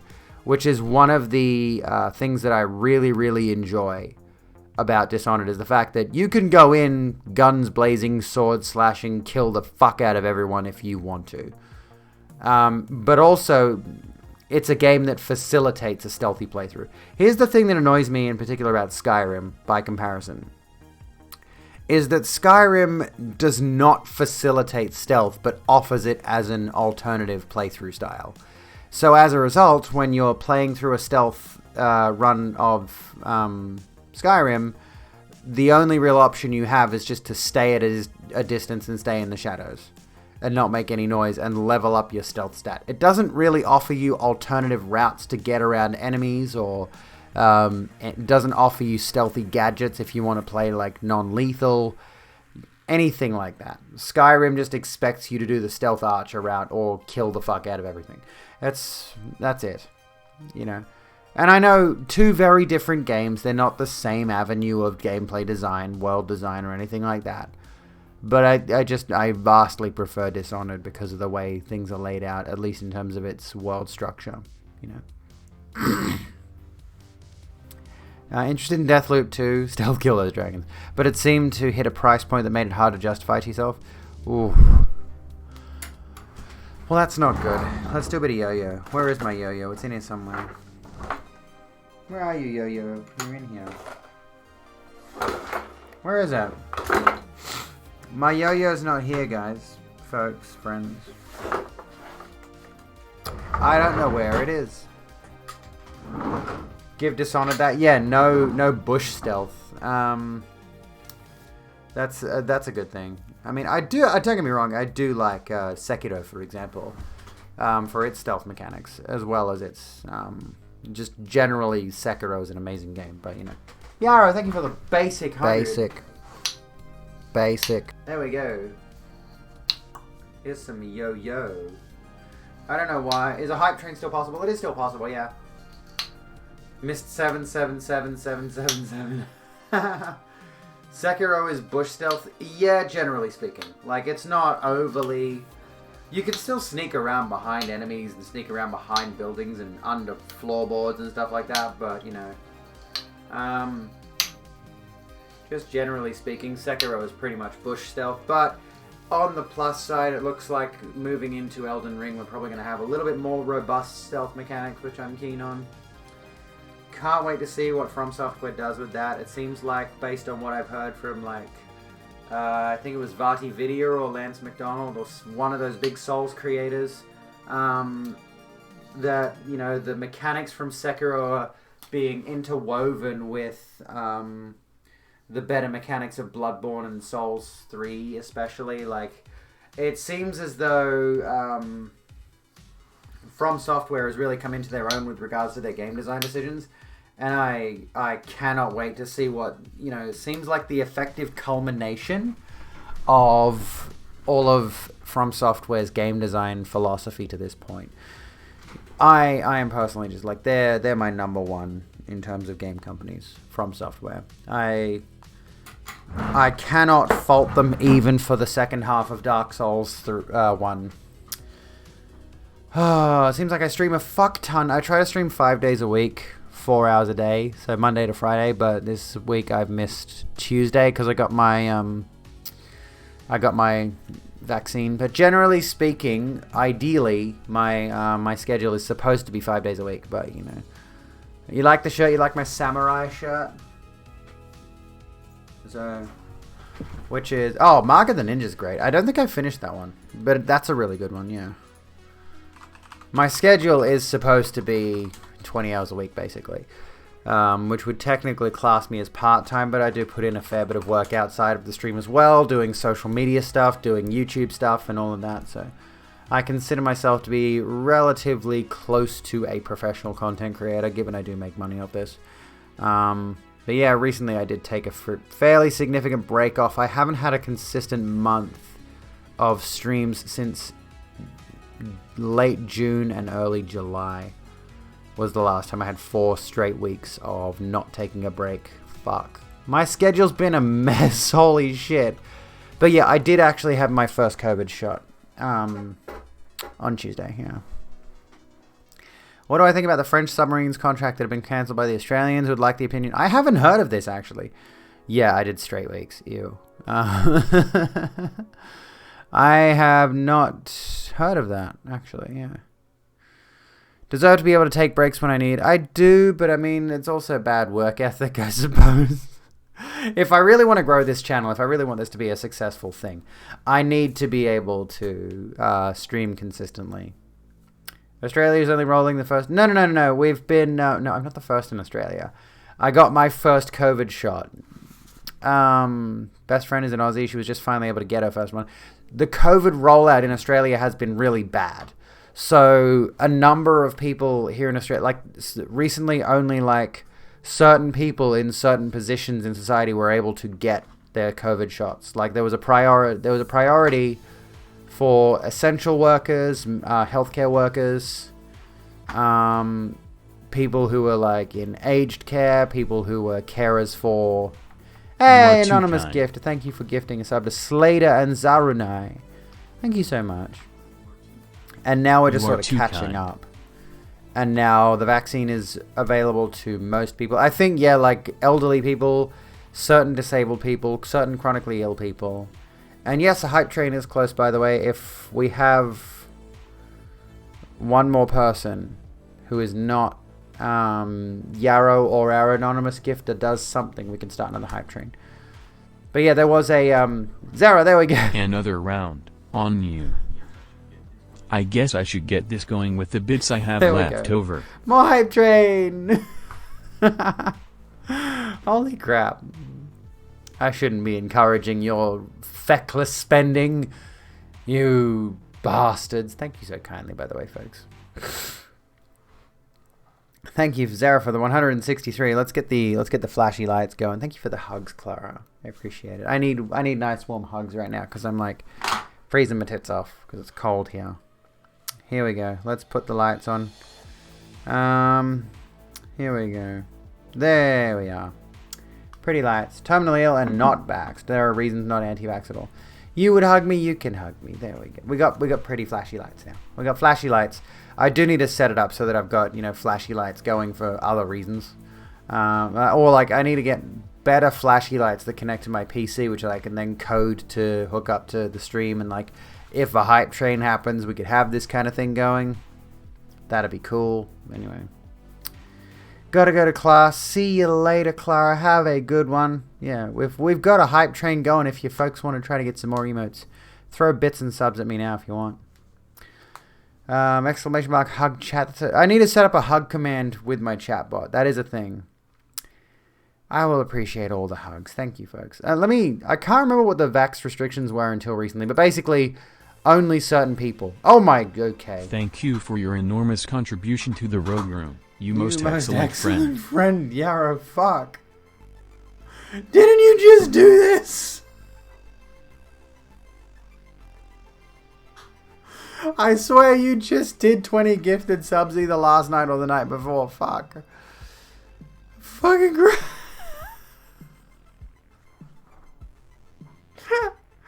Thank you, Echo.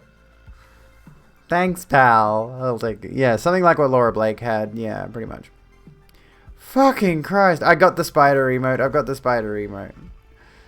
Thank you, Yarrow, for gifting subs to the Impulsive 415, Sembatsu, Ram 2045, Tremendous Marowak, Otadori, Seabase Player, Lily of the Boreal Valley, S735194, Slinky 172, N7 Cole, Sealed Jono, Old Snake Twitch, Riley, where are we? Squeaky Bee, Potato Vitamin, Morpheus 8624, J Triller, Silky Slinky, Ale Pico 0406, and the Lone Honeybee.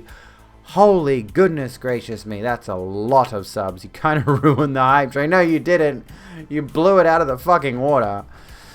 I will have to ask Laura Blake what she had on her, what her lights were, because my 4 and 20 pies. Australia's original fan favorite pie. Got to get that hype train to 200%. Can we do it?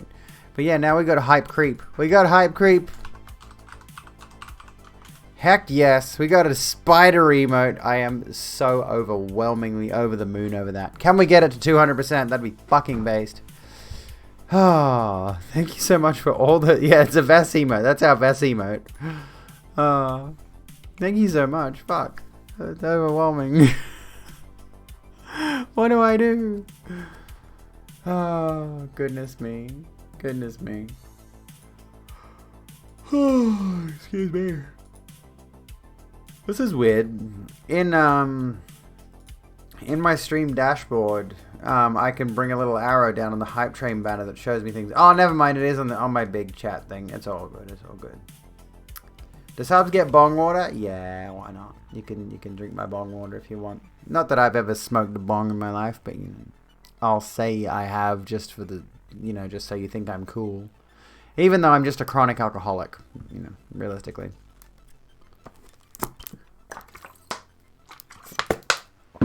You don't see the spider emote. That's weird. Not hype bard. You don't see it? What is nothing with 3,000 channel points? I guess nothing. It's nothing. Yeah. Just does nothing. I'm a chronic alcoholic. Oh, you think that's water. I filled this up with vodka before I started the stream. What happened to that gag that I was doing? I had the vodka bottle. It was my water bottle, and I stopped doing it. I don't own vodka that you know of. The real ultimate nothing. Oh, hang on. Hang on. This might be a hard one. Celtic. W. Fuck. W. Close enough. That's as good as it's gonna get. I'm sorry. Oh, God. Level 5 hype train. Holy shit. We got over 100%. That says 2 subs and 683 bits. There were 20 subs in there. What is that? There was a lot more than 2 subs. Thank you, Twitch. Oh, I got a kitty cat. Look at this. I got hype stop. Heck yeah. Boop. Burping mission aborted. Yeah, a total of 22 sub gifts and 683 bits. Thank you so kindly. I want to try weed one time with friends. I've had numerous opportunities, but everybody flakes on me. So, when the opportunity strikes next, I'm taking it. Anyways. There we go. Thank you for the hype train, folks. Yeah, every single time I have tried to smoke weed or do any kind of drugs that are not legal, the people who say, "Oh, let's do the drugs," they bail on me. They're useless fucking assholes. How dare they insult me by suggesting we'll get up to some naughty shit? Oh, what now? Anyways. Can't find a name. Space. Okay. I'm gonna delete this chat. Anyway, I just got a message from someone who I definitely do not talk to on Messenger, and that immediately raised a red flag, and then I hover over the actual conversation and there's this really dodgy link, so I just deleted my conversation with that person. Come do the drugs with me. Smoke weed with your girlfriend. Yeah, let's go do drugs. Get up to some naughty shit. Let's get up to some naughty shit. Alright, should we talk about stuff? Let's talk about some naughty shit, shall we? We haven't done any news tonight. I've got I'm based poopy nice. Probably that obsessed harasser. Ooh. We could talk about that if you want. Let's do some stuff. I'll do stuff. If you're not sure if you want to do drugs, the answer is no. Oh, I'm sure I want to do drugs. I just want to do them with people I trust. Anyway, let's talk about this, shall we? We'll talk about one news article. NFT game steals artwork, gets called out, deletes account. Yeah, which one's TS? NFTs are one big scam, and this game's theft is a classic example. This is Kotaku, for those of you who want to dip out because you don't like Kotaku for whatever reason. NFTs, non-fungible tokens, are an environmental disaster and an enormous scam, and perhaps the funniest thing about their persistence is how little effort purveyors of this modern snake oil put into it. Take Epic Hero Battles, for example. A blockchain-based game on the Ethereum network was trying to sell 10,000 NFTs that consisted of a randomly generated hero and their pet, which could then be put into battle to win other prizes or more NFTs. I'm not sure how randomly generated they would have been, though, because despite the well-worn and by September 2021 shown to be entirely bullshit claim that NFTs are all about artists and ownership of their work for its main page, the game's creators decided to just straight up steal a piece of key art from indie game Wildfire, which came out last year and is pretty damn good. I'm going to click on this just to check it. Okay, you've made it personal now. Epic Hero Battles and Wildfire. That's like blatant. That's barely even an attempt at stealing. Hang on. Excuse you. Yeah, that's fucking blatant. After Wildfire's creator Dan Hinders called the game's creators out on Twitter at 52,000 likes and counting, Epic Hero Battles creators removed Hinders' art from their page and publicly responded saying, "Hi guys, I want to tell you about the art that was used on the site. We got it from the web dev, but we didn't check it. Our mistake. This won't happen again, honestly." An innocent mistake. Or not, since with the theft of Wildfire's assets out in the open, other folks started going through Epic Hero Battles' website and Twitter account and found more art that had been stolen. You missed when Jason Schreier was on Kotaku. Don't want to pay like $60 a month for the site he works for now. I agree. I want to get in the NFTs game. I mean, same. I would like the money that comes from it. The game's Twitter profile pic lifted straight from this artist's Tumblr post. The big piece of art announcing the game's roadmap for the future that's below, stolen wholesale from this very cool piece of pixel art by Boki. Rather than try to respond to these fresh allegations of theft, or perhaps be forced to put in even the slightest amount of their own work, the creators of Epic Hero Battles have simply deleted their Twitter account instead. And while its website is still active, it's now missing almost all of its art, leaving in their wake a big grey mass. In the meantime, you can buy Wildfire here. There we go. Here's a discussion. I understand how NFTs can be bad for the environment and how the nature of what they are and the sky-high prices some NFT artworks were selling for at auction could lead to reasonable ethical concerns. What I don't understand is how NFTs are a scam. Again, I see how individual cases such as the one in this article might be considered scams. Yeah, he works for Bloomberg now. Or how the ease of copying/stealing artwork combined with a lack of regulations and oversight could lead to scams, but I fail to see how NFT as a technology or even as a concept for artists selling their work is inherently a scam. Am I just thinking too literally here? I mean, yes. Is calling it all a scam just hyperbole? Not really. If so, I think it's bad hyperbole since it could reasonably mislead people into misunderstanding what is actually problematic with NFTs. They have a point, but I mean, realistically speaking, it's still a scam. Shut up. What if I make an NFT of like the moon landing and sell it? Yeah, what is it? Good luck getting original footage of the moon landing. Curious why people want to shame artists for selling NFTs, but they have never bought a single thing from the artist or probably never will. Enjoy your membership. Violet Lee Daisy, thank you so kindly for the tier 1 sub. Morning, Sil. Hello, how you going? I love NFTs. They're like buying a star, but for like JPEGs. It isn't selling the work. You get no rights or IP. You get a digital print of the work on an overvalued crypto token. So yeah, it effectively is a scam. Yeah.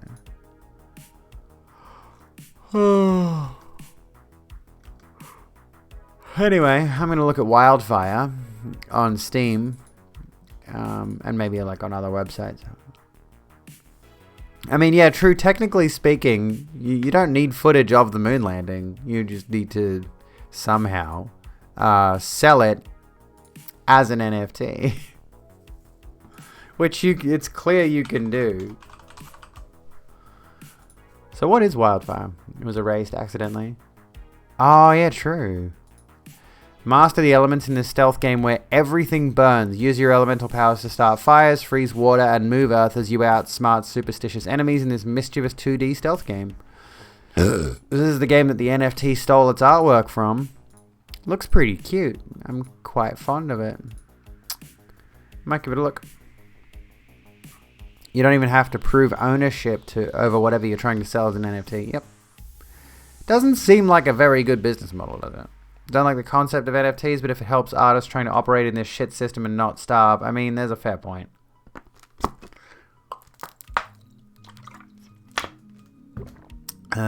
Just can't have been sold as an NFT before. You can sell anything as an NFT, but if nobody believes you're selling the original, then it won't be worth anything, is the market theory. That's important to consider. It's a medieval side-scrolling stealth game, and again, it's so fucking good. Let me see, hang on. Is there any deal? Wildfire. Not that I don't want to give these people all of the money, because it seems like the game is really cool, but, you know. I am poor, and I would like to save money. Game Billet. I've never heard of Game Billet before. Anyone got any experience with them? It seems like it's pretty cheap, I suppose.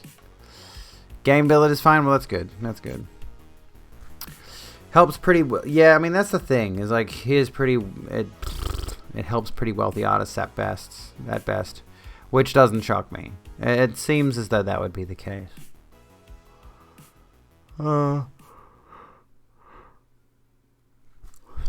Yeah, selling the rights to an art piece, people can still copy it no matter who owns it, but the owner gets an encrypted copy of it. All the links through Is There Any Deal should be safe, ideally. It seems like it will hurt artists if people can make money off selling things they don't own. True. That's probably a thing to consider. Probably like it more than I do because if I recall correctly, I am really big on stealth, yeah. I do like stealthy stuff. Wanted to write more, but tapped send. Wanted to say most artists won't get much out of it, which seems like it'd be a bit of a Spotify situation.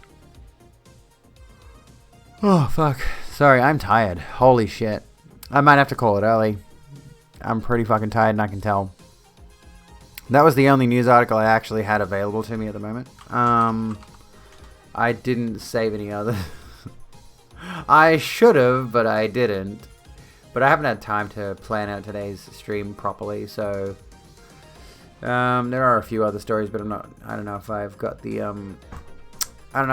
energy left in me. So, yeah. What do we think? Should we end a little bit early and raid someone? I think we should. And then tomorrow, I want to do Euro Truck Sim. That does sound like an interesting idea, but I also want to continue. What's it called? I want to continue,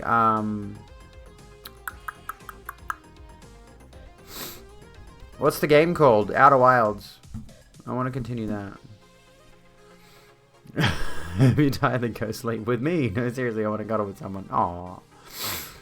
I mean, given that Zera's suggested Plods, I think we'll go to Plods. Although, Calgar's live. Calgar is live playing Pathfinder Wrath of the Righteous. I think we've watched Calgar playing Pathfinder Wrath of the Righteous before. At least on one occasion. And Calgar's a good friend of mine. Alternatively, yeah, Hexanguin's playing Kraken Academy. Plodsky's playing... I've lost him. Where is he? Yakuza Kiwami. Richie is doing just chatting. Glitchcraft is playing Marbles on stream. Well, Outer Wilds expansion, not Outer Worlds expansion. I haven't finished Outer Worlds. I have no intention to. I'm not interested in it. But Outer Wilds is good. Is really hooking me. You vote Kraken Academy.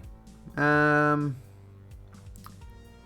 think we'll go to Plods. I haven't rated Plods in a minute, actually. I haven't rated Plodsky in a minute. Let's get high to Plodsky. I've got barely any context for Yakuza. I know a lot of people like it, but I've never played it. It does look rather interesting, though, from the perspective of like this is a weird comparison, but like I look at Yakuza and the gameplay style reminds me a lot of Bully, in the fact that it seems like you're running everywhere to do everything, and you never really have any vehicular transportation. I mean, in Bully you have a skateboard, but God, I would love to see them revisit the Bully format. Fuck, I'd love that to come back. Bully was so good. Anyway, we're going to go say hi to Plods. Thank you, everybody, for hanging out tonight. Tomorrow, we will be probably, either streaming Euro Truck Sim, if I remember to buy and install it. Hopefully, fingers crossed, because it's on Humble. I'll grab that off Humble, and then I'll install it. And yeah, I'll either be streaming that or I'll be streaming Outer Wilds. So yeah, I am looking forward to the Outer Wilds expansion, but you know, I'm not playing it until I finish the main game. Anyway, thank you everybody for hanging out tonight. It's been lovely having you all here. I will be live tomorrow. I'm gonna try to get back to consistent streaming. Be kind to yourselves and each other. I will see you when I'm looking at you. Mwah. I love your faces. Have a good one. Good night. Ta-ta. Bye.